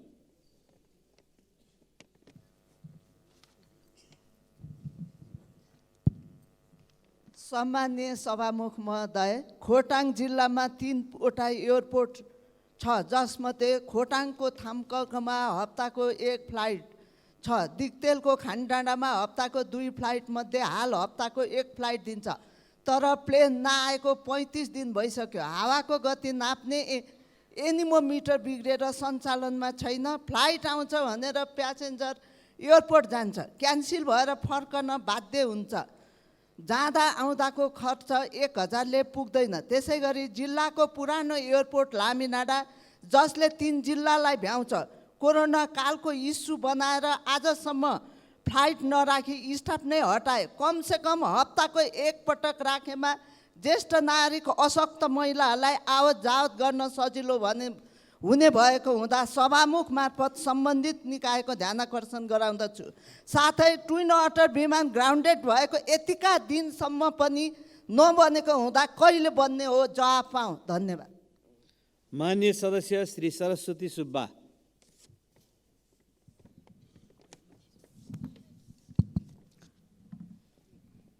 सम्माननीय सभामुख महोदय, भूपयोग योजना कुनै पनि पूर्वाधारको आधारभूत जग हो। भूपयोग योजना बिनाको कार्य दिगो र प्रभावकारी हुँदैन। भूपयोग योजना विपदबाट हुने क्षति न्यूनीकरण, सुरक्षित आवास र खाद्य अधिकार सुनिश्चितताको लागि पनि ज्यादै नै आवश्यक छ। यसका लागि भूपयोग ऐन 2076 लागू गरिएको छ। तर ऐनको दफा 14मा सङ्घीय र 16मा प्रदेश भूपयोग परिषद गठन गर्ने व्यवस्था भए पनि परिषद गठन भएको छैन। सम्माननीय सभामुख महोदय, स्थानीय तहको भूपयोग योजनाको काममा सहयोग खोजिरहेको अवस्थामा तत्काल सङ्घीय र प्रदेश भूपयोग परिषद गठन गरी स्थानीय तहको भूपयोग योजना तर्जुमाको कार्यलाई सहयोग पुर्याउन माग गर्दछु। स्थानीय तहमा बनिरहेको भूपयोग योजनामा कृषि क्षेत्र नघट्ने गरी योजना बनाउन सम्माननीय सभामुख महोदय मार्फत सम्बन्धित निकायको ध्यानाकर्षण गराउन चाहन्छु। धन्यवाद। मान्य सदस्य श्री सराज अहमद फारूकी।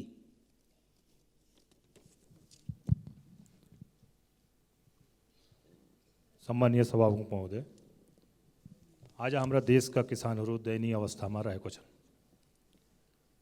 किसानहरूको बारेमा माननीय सदस्यहरूले सभामुख मार्फत सरकारको ध्यानाकर्षण पटक पटक गराउँदा पनि एक्सन र सुनवाई भएन।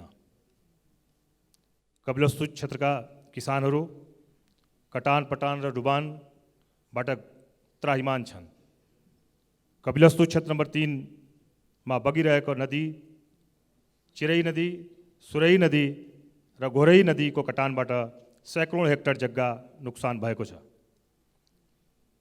त्यसलाई रोक्नका लागि यही बजेटमा सरकारको व्यवस्था होस्। किसानहरूको नुकसानका लागि सरकार उचित मुआवजाको पनि व्यवस्था गरोस्। किसानहरू मल पाइरहेका छैनन्, सिँचाइको व्यवस्था छैन, यसमा सरकारको विशेष ध्यान जाओस्। धन्यवाद। माननीय सदस्य श्री सरिता भुसाल। सम्माननीय सभामुख महोदय, बुटोल नारायणगढ सडक खण्डको ठेक्का करिब 4 वर्ष अघि टेन्डर प्रक्रियाद्वारा चाइना स्टेट कन्स्ट्रक्सन कम्पनीले पाएको थियो। 2078 श्रावण 22 गते सडक विस्तारको पहिलो पटकको म्याद सकिएको थियो भने थप म्याद पनि 2080 श्रावणसम्म सकिँदैछ। अहिलेसम्म करिब 38% काम सम्पन्न भएको छ, तर धुलोको कारण अहिले बर्दघाट र आसपासका क्षेत्रमा सूर्यको प्रकाश राम्रोसँग जमिनमा आउन सकेको छैन भने व्यवसाय र यातायातका साधन सञ्चालन गर्न निकै कठिनाइ छ। आम नागरिकको जीवन नराम्ररी प्रभावित हुनका साथै श्वास प्रश्वासका बिरामीको सङ्ख्यामा समेत वृद्धि भएको छ। तसर्थ यो समस्या समाधानका लागि सडक कार्य द्रुत गतिमा अघि बढाउनका साथै विभिन्न उपाय मार्फत समस्या अविलम्ब समाधान गर्न सभामुखज्यू मार्फत सरकारको ध्यान आकर्षण गर्न चाहन्छु। धन्यवाद। मान्य सदस्य श्री शान्ति चौधरी। सम्माननीय सभामुख महोदयज्यू, बर्दिया जिल्लाको राजापुर बजार धेरै पुरानो बजार हो। त्यस बजार क्षेत्रमा 18 बिघा जग्गामा 500 घरधुरीले बसोबास गर्दै आएका छन्, जसमध्ये 158 घरधुरीले मात्र लाल पूर्जा प्राप्त गरेका छन्। बाँकी घर परिवारले लाल पूर्जा प्राप्त गर्न बाँकी छ। कारण 2063 सालमा वितरण गरिएको नेपाली नागरिकताको प्रमाणपत्र गैर नेपाली नागरिकले प्राप्त गरेको भनी उजुरी पर्दा पूर्जा वितरण गर्न काम रोकिएको थियो। सभामुख महोदयज्यू, उक्त बजार क्षेत्रको बारेमा सत्य तथ्य यकिन गरी जनताको जग्गा प्राप्त गर्ने मौलिक अधिकार प्रदान गर्न यथाशीघ्र प्रक्रिया अगाडि बढाउन नेपाल सरकारको ध्यान आकर्षण गराउन चाहन्छु। धन्यवाद। मान्य सदस्य श्री सीता मिजार। सम्माननीय सभामुख महोदय, राजधानी काठमाडौँलाई मित्र राष्ट्र चीनसँग जोड्ने सबैभन्दा छोटो नाका केरू नाका र पृथ्वी राजमार्गको गोल्छी थानकोट खण्डको वैकल्पिक मार्गको रूपमा समेत प्रयोग गर्न सकिने, साथै काठमाडौँको स्याटेलाइट सिटीको रूपमा विदुर र त्रिशुली नदीको आसपासको क्षेत्रमा पर्यटकीय र औद्योगिक महत्त्व राख्ने स्मार्ट सिटी विकास गर्न समेत मद्दत पुग्ने रणनैतिक महत्त्वको परियोजना छरे टोखा सुरु मार्गको लागि 80-81 को बजेटमा सम्बोधन गर्न सम्मानित सदन मार्फत सरकारको ध्यान आकर्षण गराउन चाहन्छु। त्यसै गरी सम्माननीय सभामुख महोदय, कालीकोट जिल्ला पलाता गाउँपालिका दलित समुदायकी 31 वर्षीय युवतीलाई बलात्कार गरेर फरार अवस्थामा रही पीडितलाई ज्यान मार्ने धम्की समेत दिँदै आएको आरोपी शङ्खा बुढालाई पक्राउन जाँदा स्थानीयहरूले आक्रमण गरी प्रहरी र पीडितलाई आफन्तलाई घाइते बनाएको र सो सम्बन्धमा दोषीहरूलाई कारबाही गर्न, घाइतेको उपचार गर्न र पीडितलाई न्याय दिलाउनका लागि म यस संसद मार्फत सरकारको ध्यान आकर्षण गराउन चाहन्छु। धन्यवाद। मान्य सदस्य श्री सुनिता बराल। सम्माननीय सभामुखज्यू, सदाचार संस्कृति लोकतन्त्रको प्राण हो, तर आजभोलि घटनाका सन्दर्भहरू हेर्दा लोकतन्त्रका लागि अग्रज भूमिका खेलेका राजनीतिक दलहरूप्रति जनताको वितृष्णा बढ्दो छ। इमान्दार र क्षमतावान व्यक्तिहरू विस्थापित भइरहेका छन्। भ्रष्टाचारका अनेक छिद्रहरूका रूपमा बनेका कानुनहरू तुरुन्तै संशोधन गरियोस् र राजनीतिक व्यवस्था नै बदनाम हुने अवस्थालाई जोगाउनका लागि राजनीतिक व्यक्तिहरूको जीवनशैली सम्बन्धी कानुन बनाउन आवश्यक देखिएको छ। यो कानुन बनाउने कुरामा यो सम्मानित सदनलाई विशेष ध्यान आकर्षण गराइयोस् भन्ने कुरा माग गर्न चाहन्छु। धन्यवाद। मान्य सदस्य श्री सुमना श्रेष्ठ। सम्मानीय सभामुख महोदय, हरेक सामाजिक परिवर्तनको सुरुवात सत्तामा रहेका शासकहरूले परिवर्तनको मसाल बोक्नेहरूलाई दबाएरै सुरु हुन्छ। त्यसपछि व्यक्तिगत आक्रमणहरू, नानाथरी नाम बोलाउने र धेरै देखावटी प्रगतिशील उधारो आदि शब्दहरू प्रयोग गरेर समाजलाई विचलित गर्ने गरिन्छ। बच्चा भनेर लेबल लगाएका र टी सर्ट र जिन्स लगाएकामा अमर्यादित भनेर खिल्ली उडाइएका सबैलाई विश्वस्त पार्न चाहन्छु। हामी सही बाटोमा छौँ।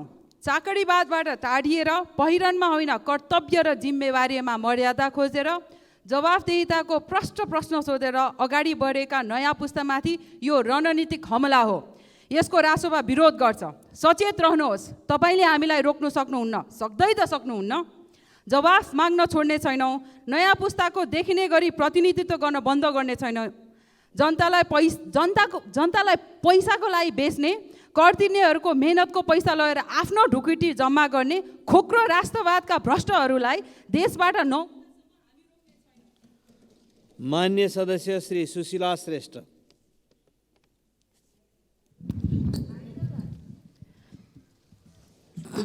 सभामुख महोदय, नेपाल सरकार र जापान सरकारको संयुक्त लगानीमा 2044 सालमा स्थापित उदयपुर सिमेन्ट कारखाना उदयपुरमा सञ्चालित छ।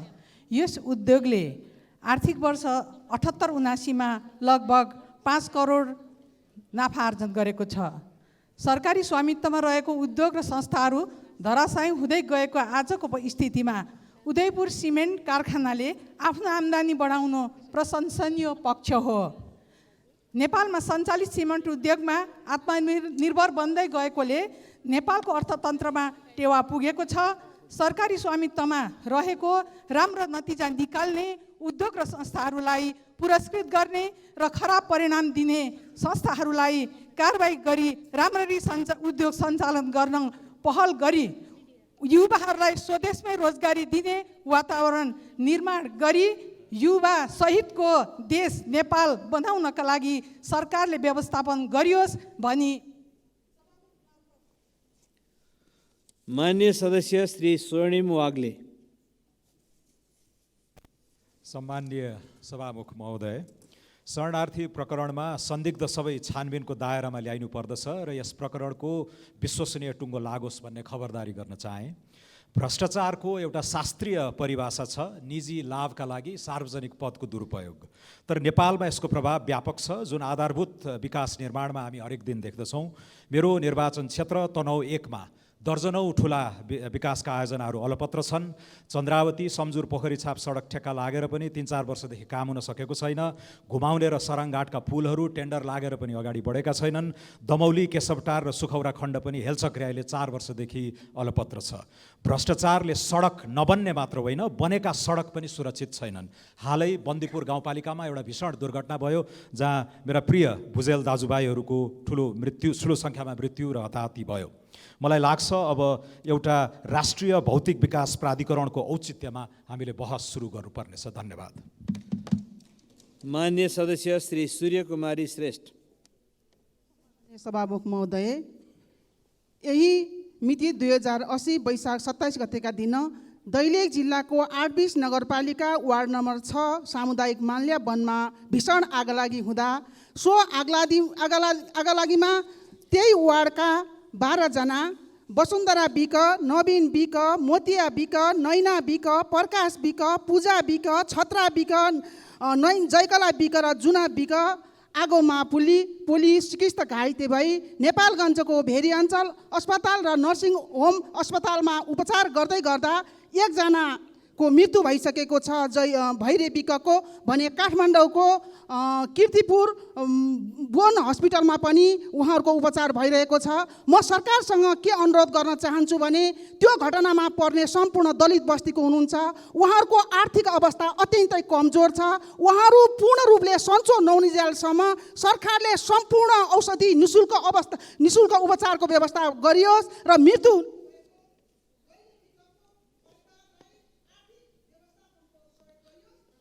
माननीय सदस्य श्री सूर्यप्रसाद ढकाल।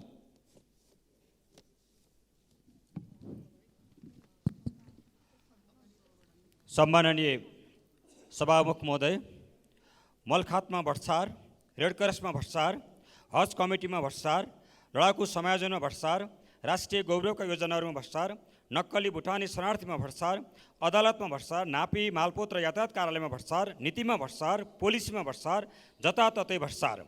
त्यसकारण 2048 सालदेखि अहिलेसम्म भएका पूर्व प्रधानमन्त्री, मन्त्री, संसद सभासद, संवैधानिक नियुक्तिका प्रमुखहरू, मुख्य सचिव, सचिव, पूर्व न्यायाधीशहरू, सेना पुलिस प्रमुखहरूको सम्पत्ति छानबिन गर्न उच्चस्तरीय संसदीय छानबिन समिति गठन गर्नको लागि म माग गर्दछु। सभामुख महोदय, किसानले बिउ राख्ने समय हुन लागेको छ। मलखात पाउँछन् कि पाउँदैनन्? माओवादीले गरेको 10 वर्ष हिंसात्मक युद्धका नाममा विस्थापित भएको नरेन्द्रपुर इलाका प्रशासन कार्यालय स्थापना हुन्छ कि हुँदैन? चुके नाला र भक्तेखोला तटबन्धन, राष्ट्रिय महिला क्रिकेट एकाडेमी कोवलपुर निर्माणको लागि यही आर्थिक वर्ष बजेटको व्यवस्थापन गर्न सभामुख मार्फत नेपाल सरकार। माननीय सदस्य श्री सोनु मुर्मू। सम्मानीय सभामुख महोदय, विश्वभरका प्राय देशहरूको विश्वभरिको न्युज च्यानलहरू र पत्र पत्रिकाहरूमा कला साहित्य आविष्कार ठुला सफल कम्पनी र उत्कृष्ट खेलहरूको न्युज प्रसारण हुन्छ। तर दुर्भाग्य नै भन्नुपर्छ, हाम्रो देशको भ्रष्ट नेता र भ्रष्ट कर्मचारीहरूको न्युज प्रसारण भइरहेको छ। हाम्रो देश भगवान बुद्ध, माता जानकी, वीर गोर्खाली र सगरमाथाको देश भनेर चिनिने देश अब भ्रष्ट कर्मचारी, भ्रष्ट नेताहरूको देश भनेर नेपालीहरू चिन्ने भइयो त? हाम्रो देश सर्वसत्ता सम्पन्न जनतामा निहित छ भनेको लेखिएको छ, ताकि सर्वसत्ता सम्पन्न भ्रष्ट कर्मचारी, भ्रष्ट नेता र विश्व भ्रष्ट देशहरूको वर्ष लिस्ट प्रकाशित हुने गर्दछ। हाम्रो देश कयौँ दशकदेखि भ्रष्टाचारीहरूको लिस्ट 3, 4, 5मा आउने गर्दछ। सुशासन, भ्रष्टाचार रहित देश बनाउन देशवासी, राज्य, हतियार अनुसन्धान जस्ता निकायले उचित उपाय या प्रयास गरियोस्। सभामुख महोदय, यो सवाल हामी। माननीय सदस्य श्री शोभिता गौतम। सम्माननीय सभामुख महोदय, काठमाडौँ क्षेत्र नम्बर 2 अन्तर्गत पर्ने पेप्सीकोला ब्रह्मखेल सडक खण्ड काठमाडौँ महानगरपालिका र कागेश्वरी मनोहरा नगरपालिकालाई छुट्याउने सीमा खहरे व्यवस्थापन साखुथली सडक खण्डको बाँकी सडक स्तर उन्नतिको लागि सम्माननीय सभामुख मार्फत भौतिक पूर्वाधार तथा यातायात र शहरी विकास मन्त्रालयको गम्भीर ध्यानाकर्षण गराउन चाहन्छु। सम्माननीय सभामुख महोदय, बर्सातको समय आउनै लाग्यो। मलाई अघिल्लो वर्षहरूको सम्झना छ। बाटोमा हिँड्दाखेरि पानी कम्मरसम्म आइपुग्छ, मान्छे बगाउँछ, बच्चा बगाउँछ। त्यो घटना घट्दाखेरि सरकार संवेदनशील भएको जस्तो देखिन्छ, तर व्यवहारमा संवेदनशीलता मैले देखिनँ। यस्तो सरकारको व्यवहारले म वाक्क भएको छु सभामुख महोदय। त्यसैले म भन्न चाहन्छु, त्यति बाटो बन्नको लागि, त्यति ढल, त्यति खहरे व्यवस्थापन हुनको लागि सरकारले कतिजनाको, कति बच्चाको मृत्यु कुरिरहेको छ, जवाफ चाहियो। सम्माननीय सभामुख मार्फत म सरकारको गम्भीर ध्यानाकर्षण गराउन चाहन्छु र यो यथाशीघ्र व्यवस्थापनको लागि अनुरोध पनि गर्न चाहन्छु। धन्यवाद। माननीय सदस्य श्री हर्कमाया विश्वकर्मा।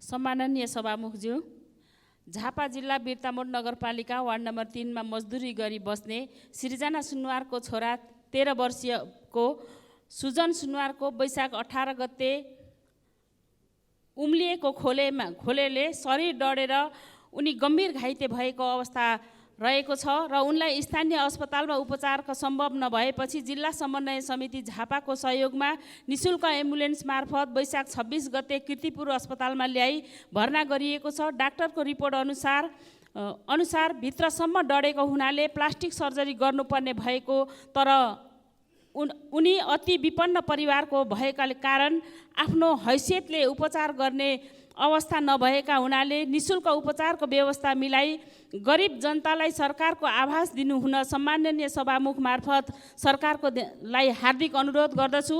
त्यस्तै गरेर हाम्रो देश नेपाल छुवाछुत मुक्त राष्ट्र घोषणा भएको 16 वर्ष पुगिसकेको छ। त्यसलाई व्यवहारमा मान्य सदस्य श्री हरि ढकाल। सम्माननीय सभामुख महोदय, मेरो निर्वाचन क्षेत्र पूर्वी चितवन बाढीको उच्च जोखिम क्षेत्र हो। पूर्वी राप्ती तथा यसका सहायक खोलाहरूको उचित तटबन्धन नहुँदा वर्षेनी जनधनको क्षति हुने गरेको छ। लोथरदेखि सौरासम्मको राप्ती ड्याक विभिन्न खण्डमा मर्मत सम्मार नहुँदा ड्याक फुट्ने सम्भावना रहेको छ। भण्डारा, कठार, कुम्रोज, सौरा लगायतका क्षेत्र बाढीको उच्च जोखिममा रहेको छ। वर्षायाम लाग्दैछ, ड्याक मर्मतमा कसैको चासो छैन, उचित व्यवस्था गरिएको छैन। सभामुख महोदय मार्फत म सम्बन्धित मन्त्रालयलाई यो ड्याकको अहिले तुरुन्तै मर्मत सम्मारमा तुरुन्तै लाग्नको लागि सम्बन्धित मन्त्रालयको ध्यानाकर्षण गराउन चाहन्छु र सहायक खोलाहरूको तटबन्धनको लागि उचित बजेट तर्जुमा गर्नको लागि म सरकारको गम्भीर ध्यानाकर्षण गराउन चाहन्छु। धन्यवाद। मान्य सदस्य श्री हितराज पाण्डे।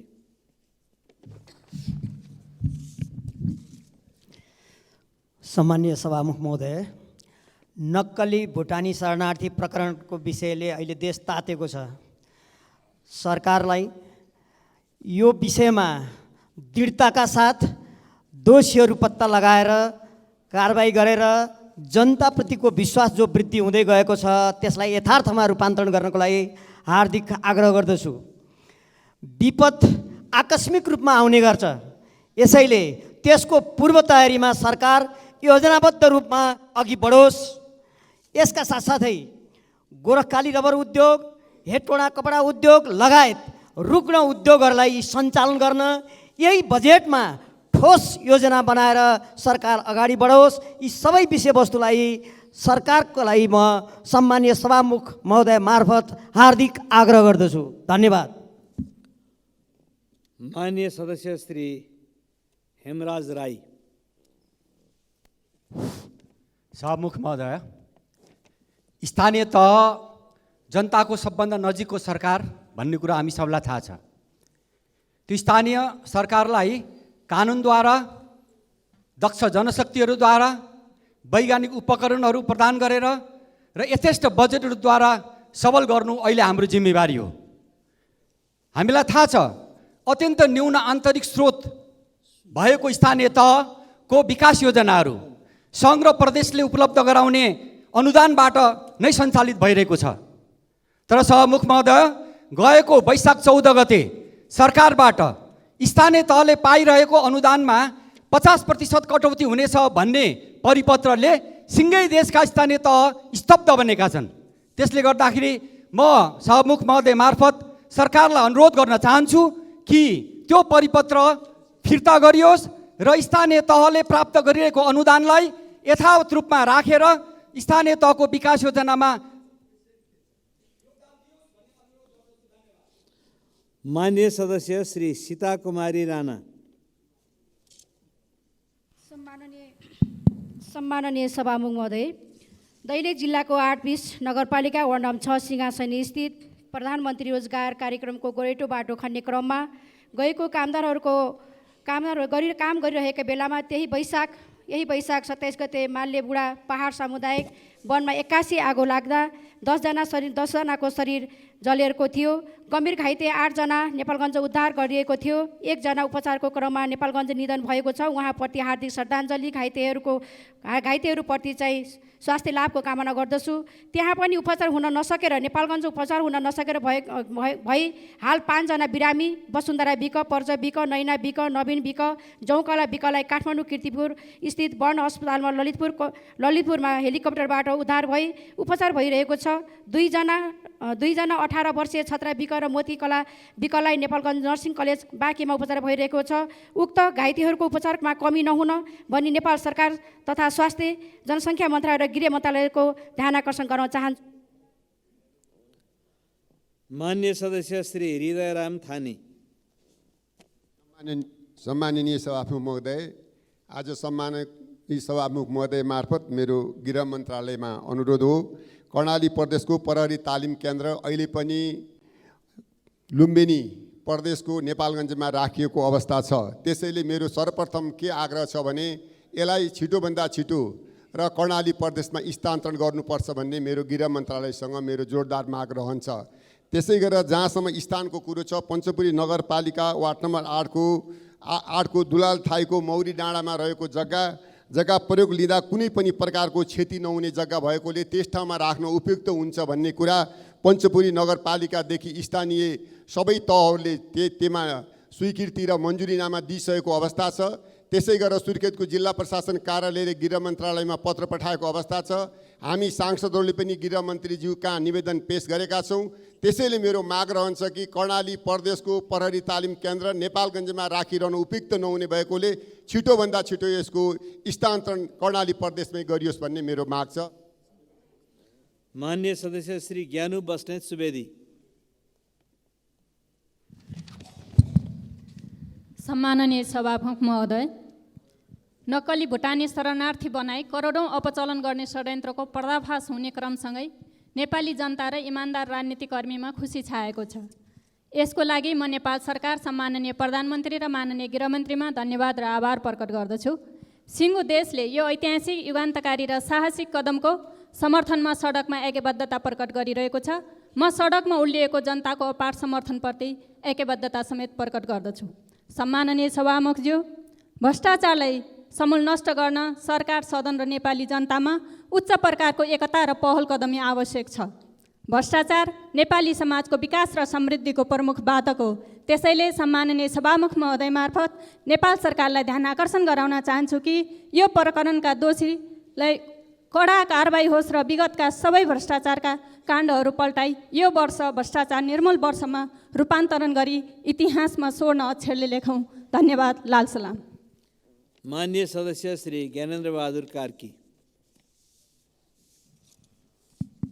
सम्मान्य सभामुख महोदय, विभिन्न अध्ययनले विभिन्न सञ्चार माध्यममा काठमाडौँ सहर विश्वको दूषित सहर मध्येमा परिणत हुँदै गएको तथ्याङ्कहरू आइरहेको छ।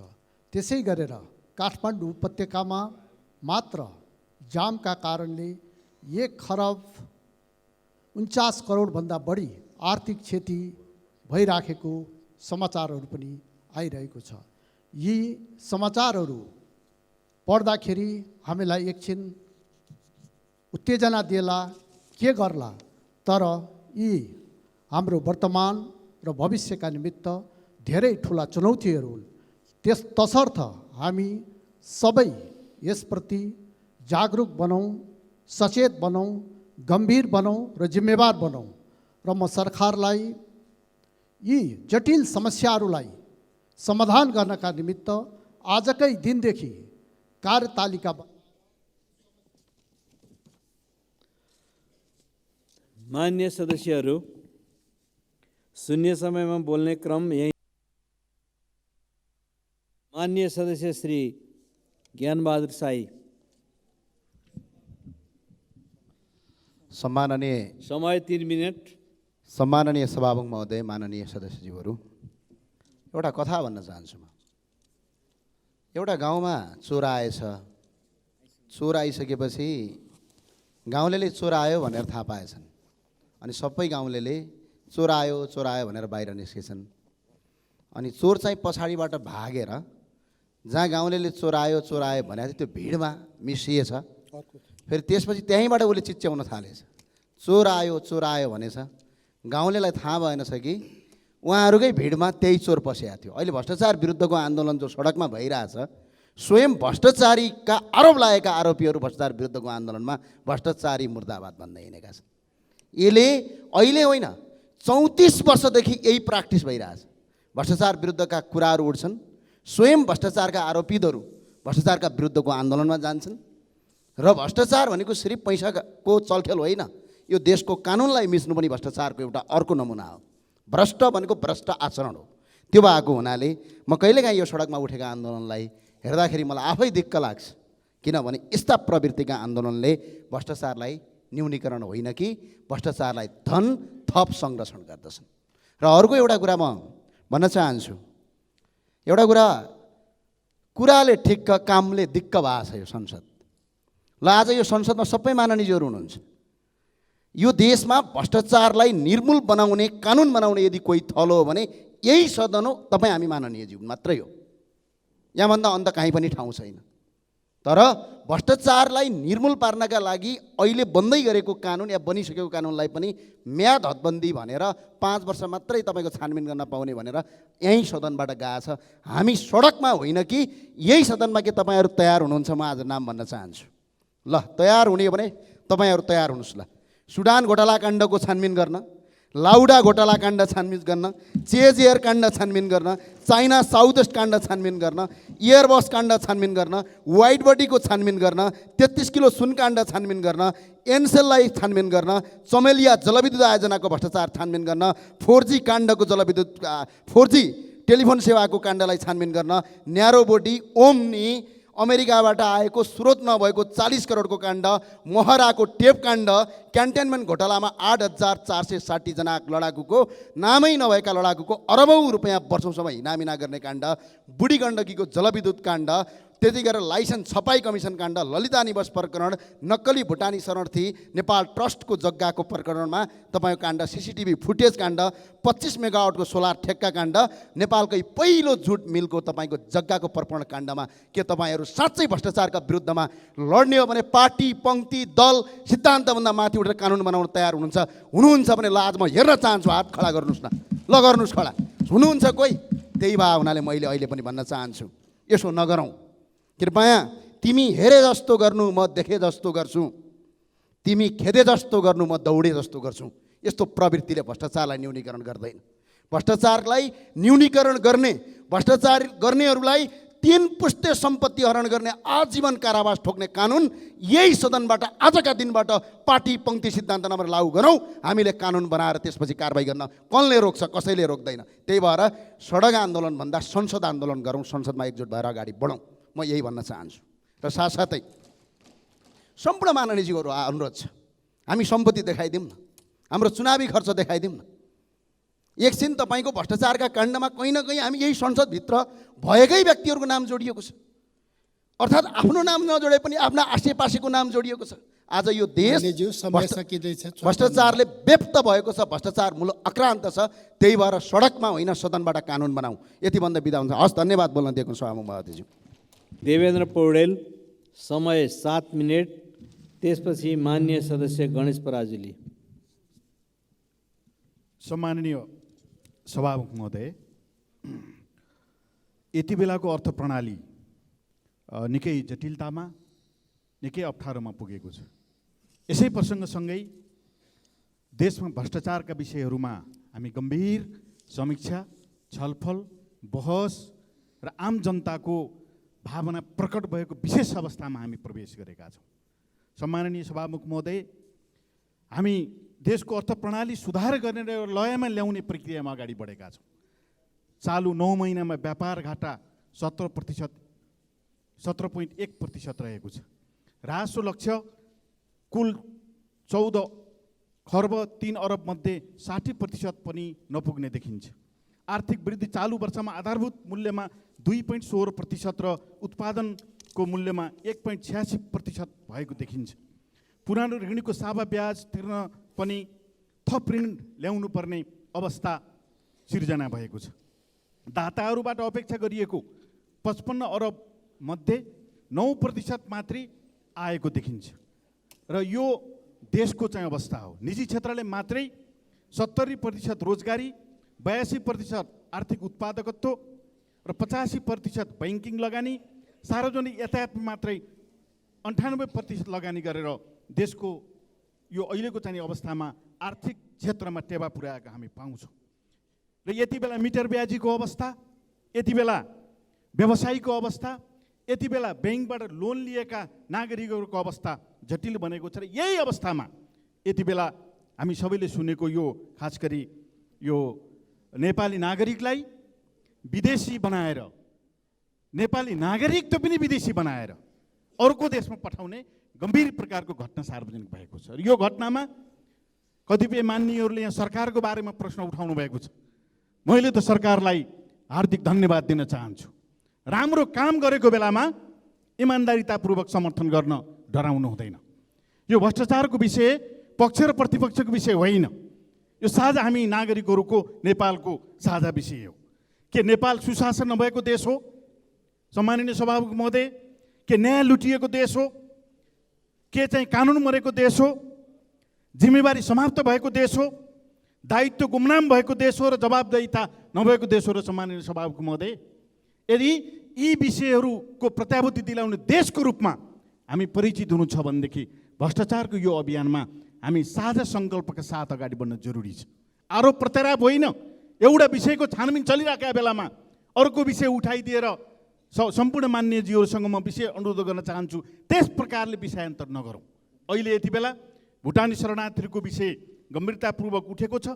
सबै मिलेर यो खास गरी 875 जनासित सम्बन्धित रहेको यो विषयमा सत्य तथ्यलाई एउटा निष्कर्षमा पुर्याउनुको निम्ति सरकारलाई, हामी सबैले सम्बन्ध निकायहरूलाई सहयोग पुर्याउनु पर्ने यति बेलाको हामी सबैको साझा कर्तव्य र दायित्व हो। किनभने यो विषयका कारणले भुटानमा रहेका त्यहाँबाट साँच्चीकै शरणार्थी भएकाहरू त यसै पनि लज्जित बनेका छन्।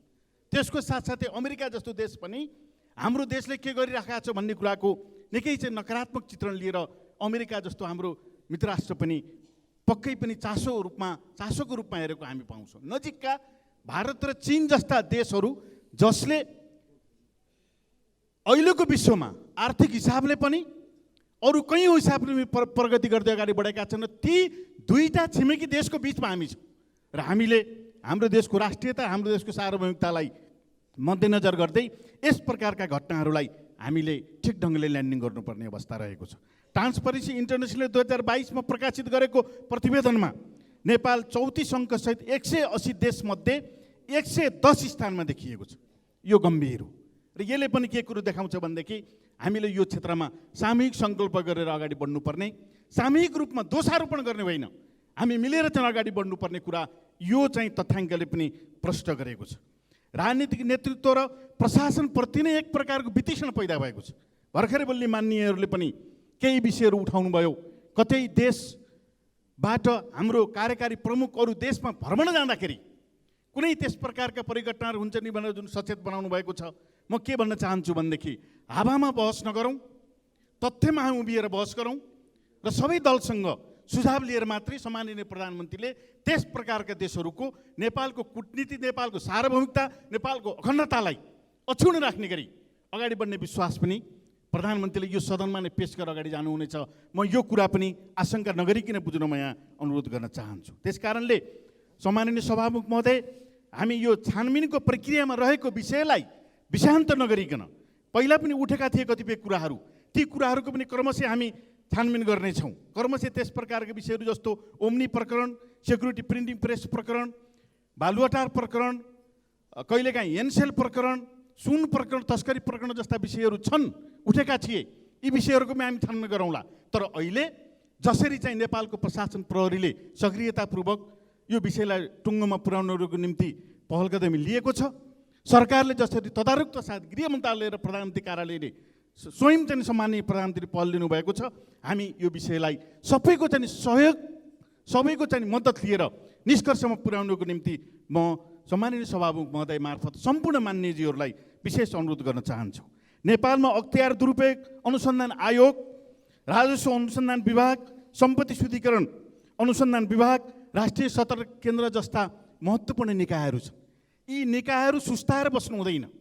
यी निकायहरूलाई आवश्यक प्रक्रिया पुर्याएर के कानुनी व्यवस्था गर्नुपर्ने हो यो सदनले, त्यो प्रक्रिया पुरा गरेर यी निकायहरूलाई पारदर्शी, यी निकायहरूलाई सक्रिय, यी निकायहरूलाई जवाबदेहीपूर्ण रूपमा काम गर्ने गरी हामीले अगाडि बढायौँ भनेदेखि यस प्रकारका उठेका कुराहरूलाई हामीले टुङ्गोमा पुर्याउन सक्छौँ। त्यस कारणले सम्माननीय सभामुख महोदय, यो भुटानसित शरणार्थी प्रकरणसित जोडिएका विषयहरूमा कानुनी हिसाबले दोषी नउम्किने गरी, दोषी कुनै पनि हालतमा नउम्किने गरी र यो सङ्गठित अपराध हो, राज्य विरुद्धको अपराध हो, यो मानव बेचबिखनसित सम्बन्धित अपराध हो, यो चाहिँ खास गरी सम्पत्ति शुद्धिकरण र कृत्य ठगीसित सम्बन्धित अपराध भएको हुँदाखेरि यो चाहिँ अपराधलाई निष्कर्षमा पुर्याउनको निम्ति यो सदनमा ऐक्यता प्रकट होस् र नेपाल सरकारले तदारुकता साथ निष्कर्षमा पुर्याओस् र हामी कसैले पनि पूर्वाग्रह नराखिकन उठेका विषयहरूलाई निष्कर्षमा पुर्याउनको निम्ति अगाडि बढौँ। यही विषय सम्माननीय सभामुख महोदय मार्फत राख्दै मेरा संक्षिप्त बनाइ अन्त गर्न चाहन्छु। धन्यवाद।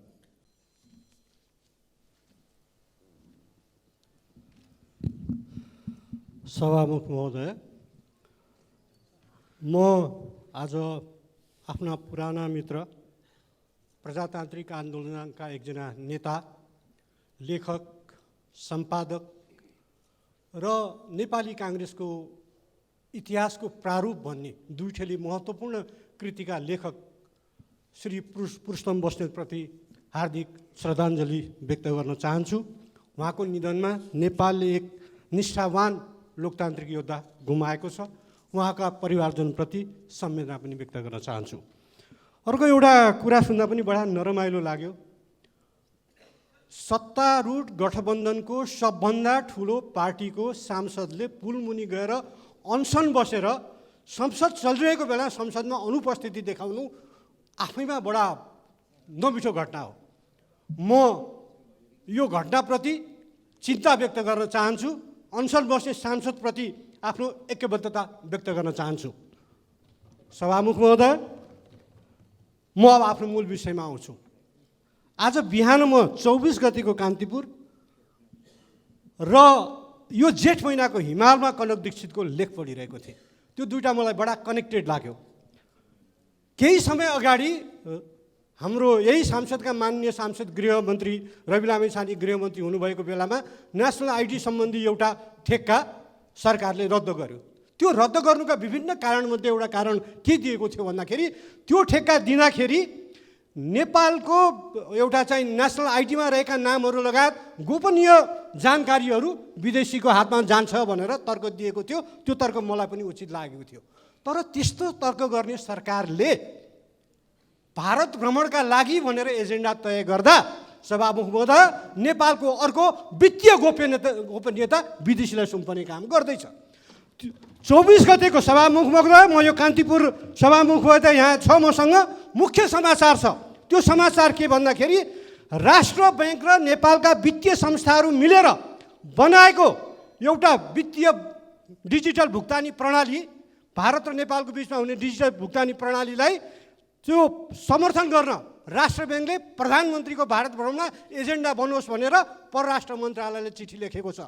तर दुःखको कुरो, भारतीय दूतावासको दबावमा, यो मेरो भनाइ होइन, कान्तिपुरमा छापिएको छ, भारतीय दूतावासको दबावमा राष्ट्र ब्याङ्क इन्भल्भ कम्पनीलाई नदिएर भारतीय कम्पनी जिएसआईलाई त्यो ठेक्का दिने प्रपञ्च, त्यो प्रस्ताव सरकारले लाँदैछ। भारत भ्रमणको क्रममा एजेन्डा बन्दैछ। नेपालले स्थापित गरेको कम्पनी 1 नम्बरमा छ र त्यसको लगानी 78 करोड रुपियाँ छ। भारतीय कम्पनी 10औं नम्बरमा छ र त्यसको लगानी पुँजी 10 करोड छ। बडा गजब छ। मलाई चिन्ता के लाग्यो भन्दाखेरि कि 10 दिन अगाडि गर्ने एउटा निर्णय त्यही तर्कमा कि गोपनीयता, नेपालको गोपनीयता विदेशी हातमा जान्छ भन्ने, अनि नेपालको वित्तीय गोपनीयता चाहिँ विदेशीको हातमा जानु हुने? नेपालको कम्पनी हुँदाहुँदै, राष्ट्र ब्याङ्क इन्भल्भ भएको कम्पनी हुँदाहुँदै प्रधानमन्त्रीले त्यो आग्रहलाई लत्याएर यो एजेन्डा बनाइयोस् भनेर परराष्ट्रलाई राष्ट्र ब्याङ्कले चिठी लेखेको छ। त्यो योजना लत्याउने अनि अर्को कम्पनी, विदेशी कम्पनीको लागि प्रधानमन्त्री दबावमा पर्ने? सभामुख महोदय, म आज यहाँ सबै मान्यहरूलाई पनि भन्छु कि कनक दीक्षितको हिमालमा छापेको लेख यो जेठ महिनाको हेरौँ। त्यो उहाँको भारतको प्रसिद्ध अनलाइन द वायरमा छापिएको अङ्ग्रेजी लेखको अनुवाद हो। त्यहाँ कसरी भारतीय गुप्तचर संस्थाहरूले र भारतीय संस्थापनले नेपालका राजनीतिक दलहरूभित्र हस्तक्षेप गरिरहेको छ, कसरी नेपालभित्र हस्तक्षेप गरिरहेको छ र कसरी नेपालभित्र खेलिरहेको छ भन्ने विषयमा विस्तृत चर्चा छ। र मलाई बडा गजब लाग्यो। हाम्रो प्रधानमन्त्री भारत जान्छु जान्छु भन्नुहुन्छ, भारत भ्रमण सरेको सरै छ, फेरि कहिले हुने हो थाहा छैन। तर नेपालको प्रधानमन्त्रीलाई भारत आउन नदिएर पर्खाइराख्दाखेरि राजालाई चाहिँ उत्तर प्रदेशमा स्वागत गरिएको छ। र त्यो स्वागत गर्ने सन्दर्भमा त्यहाँका मन्त्री, मुख्यमन्त्री र मन्त्रीहरूले, नेताहरूले जे बोलेका छन् त्यो अत्यन्त आपत्तिजनक छ। सभामुख महोदय, यही हो के भारतको प्रधानमन्त्रीलाई आउन, के अरे भारतमा नेपालको प्रधानमन्त्रीलाई आउन नदिने, तर नेपाली जनताले हटाएको राजालाई प्रधानमन्त्रीको सट्टा स्वागत गर्ने र प्रेसर डिप्लोमेसी, यो ओल्ड डिप्लोमेसीमा चलन चल्तीको शब्द हो, दबावको कूटनीति, प्रेसर डिप्लोमेसी। के एजेन्डा मेरो पुरा गर्छौ, त्यो एजेन्डा तिम्रो तिमीले बोकेर आउने एजेन्डामा कार्यसूचीमा पर्छ कि पर्दैन, अनि मात्र म भारतमा तिमीलाई स्वागत गर्छु भनेर त्यसको सट्टा दबाब दिन राजालाई भारतमा स्वागत गरियो, बोलाइयो पूर्व राजालाई। त म भन्छु सभामुख महोदय, म प्रधानमन्त्रीलाई आग्रह गर्न चाहन्छु, यो प्रेसर डिप्लोमेसीमा नेपालको सरकार पर्नु हुँदैन, नेपालको प्रधानमन्त्री पर्नु हुँदैन। हाम्रा पुर्खाले यो मुलुक, म गर्वका साथ भन्छु, 3500 वर्षको इतिहास भएको यो मुलुक आजसम्म कहिले पनि पराधीन भएको छैन। तर आजको भारत त ब्रिटिसले एकीकरण गरिदिएको सन् 1947 पछि बनेको भारत हो। भारतको इतिहास पढौँ हामी, त्यहाँ एकीकरण हुने बेलासम्म पनि झन्डै 500 साढे 500 राजा रजौटा थिए। तर पृथ्वीनारायण शाहले एकीकरण गरेको यो मुलुक, त्योभन्दा अगाडि मल्लहरूले एकीकरण गरेको यो मुलुक, त्योभन्दा अगाडि लिच्छवीहरूले एकीकरण गरेको यो मुलुक आजसम्म स्वतन्त्र छ। त्यसैले यो स्वतन्त्र देशको प्रधानमन्त्रीले भारत भ्रमणमा जाँदा देशका एजेन्डाहरू के हुन्, राष्ट्रका एजेन्डाहरू के हुन्, नेपाललाई चाहिएको कुरा के हो, त्यो दबावमा पर्नुपर्छ। बडा दुःखका साथ भन्नुपर्छ सभामुख महोदय कि नेपालको असंलग्न परराष्ट्र नीतिले आफ्नो सन्तुलन गुमाउँदै जान थालेको छ, असन्तुलित हुन थालेको छ हाम्रो परराष्ट्र नीति। हाम्रो परराष्ट्र नीति कहिले यता ढल्किन्छ, कहिले उता ढल्किन्छ। देशको स्वाभिमान, देशको आर्थिक आत्मनिर्भरता र आर्थिक स्वतन्त्रता, त्यसलाई ध्यानमा राखेर, मुलुकको स्वाभिमानलाई ध्यानमा राखेर, देशको सार्वभौमसत्ता र भौगोलिक अखण्डतालाई ध्यानमा राखेर, लिपुलेक, कालापानी र लिम्पियाधुरा फिर्ता गर्ने कुरालाई ध्यानमा राखेर, हाम्रो सीमाको सुरक्षा गर्ने कुरालाई ध्यानमा राखेर, हाम्रो आर्थिक स्वाभिमानलाई ध्यानमा राखेर प्रधानमन्त्रीको भारत भ्रमण सफल होस्। कहिले हुन्छ थाहा छैन, सरै छ, तर पनि त्यो भ्रमणको म सफलताको कामना गर्न चाहन्छु र भारत भ्रमणको क्रममा नेपालको शिर निहुराउने, नेपाललाई अप्ठ्यारोमा पार्ने, नेपालको स्वाभिमान गिराउने कुनै पनि एजेन्डा प्रधानमन्त्रीको कार्यसूचीमा, भ्रमणको कार्यसूचीमा नरहोस्। धन्यवाद। मान्य सदस्यहरू, विशेष समयमा बोल्नको लागि दलीय आधारमा मान्य सदस्यहरूको नाम प्राप्त हुन आएको छ। म उहाँहरूलाई बोल्न समय दिन्छु। सर्वप्रथम मान्य सदस्य श्री आर्जु राणा, समय 5 मिनट। धन्यवाद सभामुखज्यू। आज म यहाँ उपस्थित भएको त सबैले देखिरहनु भएकै होला, म फिजिकल फर्ममा यहाँ छु र म यसबाट के पनि भन्न चाहन्छु भने हाम्रो देशमा फेक न्युज र फेक मिडियाको चाहिँ एउटा पराकाष्ठै पुगिसकेको रहेछ। मैले त्यति सोसियल मिडियामा एक्टिभ छैन, तर यो देख्दा चाहिँ मलाई के लाग्यो भने हाम्रो देशमा हुने फेक मिडियाको चाहिँ कुनै न कुनै किसिमले यसमा सरकारको सुपरभिजन हुनु पर्यो। एउटा त्यो पोइन्ट हो। सेकेन्ड पोइन्टमा के भन्न चाहन्छु भने मैले 6 दिन अगाडि यस्तै अर्को फेक अडियो मेरो नाम लिएर बनाइएको भुटानी शरणार्थी प्रक्रियामा इन्भल्भमेन्ट भनेर बनाएको फेक अडियो मैले फोरेन्सिक टेस्टको लागि CBI र साइबर क्राइम सेलमा दिएको थिएँ। आज त्यो दर्ता गर्न पनि मानिएको थिएन। यहाँ साथीहरूले विश्वास गर्नुहुन्न होला, सत्तापक्षको यत्रो ठुलो नेताको श्रीमती भनेर 3 घन्टा लाग्यो त्यो दर्ता गराउन र त्यसको पनि म जवाब गृह मन्त्रालयबाट सिक गर्न चाहन्छु। किन यो अलमल किन थियो त्यो दर्ता गर्न र 6 दिन हुँदा पनि यो फेक हो कि होइन भनेर किन बताउन सकेको छैन। र अरू जस्तै म त झनै आतुर छु, किन फेक अडियो मेरो मात्रै बनेको होइन, अरूहरूको पनि बनेको छ, तर नाम मेरो मात्रै उच्चारण किन हुन्छ? मलाई साँच्चै भन्ने हो भने एज अ वुमन यो एउटा क्यारेक्टर असासिनेसन होइन, this is a rape of my character. र म यो चाहिँ एकदम कडाइका साथ भन्छु, वुमेनलाई पोलिटिक्समा आउँदाखेरि सबै कुरा हामीले बिहोर्न सक्नुपर्छ। म बिहोरिरहेको छु, तर सबैजनाको यस्तो किसिमको कदम सबै महिलाप्रति नगरियोस् यो देशमा। योभन्दा अगाडि पनि धेरै महिलाहरूलाई सुइसाइड गर्नलाई फोर्स गरेको छ मिडियाले। म चाहिँ त्यो एउटा भिक्टिम हुने महिला होइन, but this is a rape of my character. र गभर्मेन्टले चाहिँ यो चाँडै नै यो टेपको सत्य तथ्य उजागर गरोस् र अरू जतिजनाको पनि नाम आएको छ त्यो को चाहिँ दोषी हो को चाहिँ होइन, यो चाहिँ प्रश्नका साथ आउनुपर्छ। किन सबैजना एउटै ब्रसले पेन्ट भएको हुन्न। मान्छेले आफ्नो आफ्नो राय हुन्छ, कसलाई मनपर्छ कसलाई मन पर्दैन, द्याट्स यो पर्सनल बिजनेस। तर कसैको क्यारेक्टर असासिनेसन गर्ने भन्दा अगाडि 1000चोटि सोच्न चाहिँ म अनुरोध गर्न चाहन्छु। र जुन यो भुटानी नक्कली भुटानी शरणार्थी एउटा यो काण्ड छ, यो देशको लागि सबभन्दा लजास्पद काण्ड मलाई पनि लागेको छ। हुन त हाम्रो देशका चेलीबेटीहरू रोज बेचबिखनमा परेका छन्, त्यसतर्फ पनि सरकारको ध्यानमा आकर्षित गर्न चाहन्छु। र कस्तो परिस्थिति होला त हाम्रो देशको, आफ्नो नागरिकता भएकोहरूले पनि त्यागेर म चाहिँ अर्को देशको नागरिक भनेर जान बाध्यता हुने सिचुएसन तिनीहरूको कस्तो होला, त्यो कुरालाई पनि हामीले एड्रेस गर्नुपर्छ। यो मात्रै खालि यो पार्टी राम्रो कि त्यो पार्टी राम्रो, यो ठुलो कि त्यो ठुलो भनेर यहाँ कोही हामी ठुलो हुने छैनौँ। देशको लागि हामीले काम गरेर देखाउँ। र यो जुन ह्युमन ट्राफिकिङको एउटा यो ग्लोबल एउटा पेन्डेमिकै जस्तो छ, यसमा नेपालको एउटा नराम्रो नाम छ।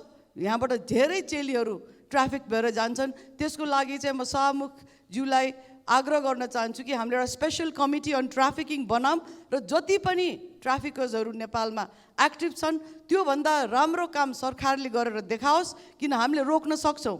तर हाम्रो कुनै त्यतातिर इन्टेन्सन नै देखिन्न। सम्मानित श्रमको राम्रो व्यवस्था गरौँ र यो एक्सप्लोइटेटिभ श्रममा जाने जुन चाहिँ एउटा हाम्रो कन्ट्रीमा ट्रेन्ड छ त्यसलाई चाहिँ रोक्न पनि म अनुरोध गर्न चाहन्छु। र अन्तमा फेरि पनि यो भुटानी शरणार्थी केसको जुन फेक टेप मेरो नाममा बनाइएको थियो त्यसको सत्य तथ्य चाहिँ चाँडै नै उजागर गर्न म भन्दा आतुर कोही छैन। यो केसलाई यसको यो फाइनल रिपोर्ट आओस् भनेर यसको लागि म फेरि पनि आग्रह गर्दै आफ्नो भनाइ राख्न दिनुभएकोमा धन्यवाद भन्न चाहन्छु। धन्यवाद। माननीय सदस्य श्री रघुजी पन्त।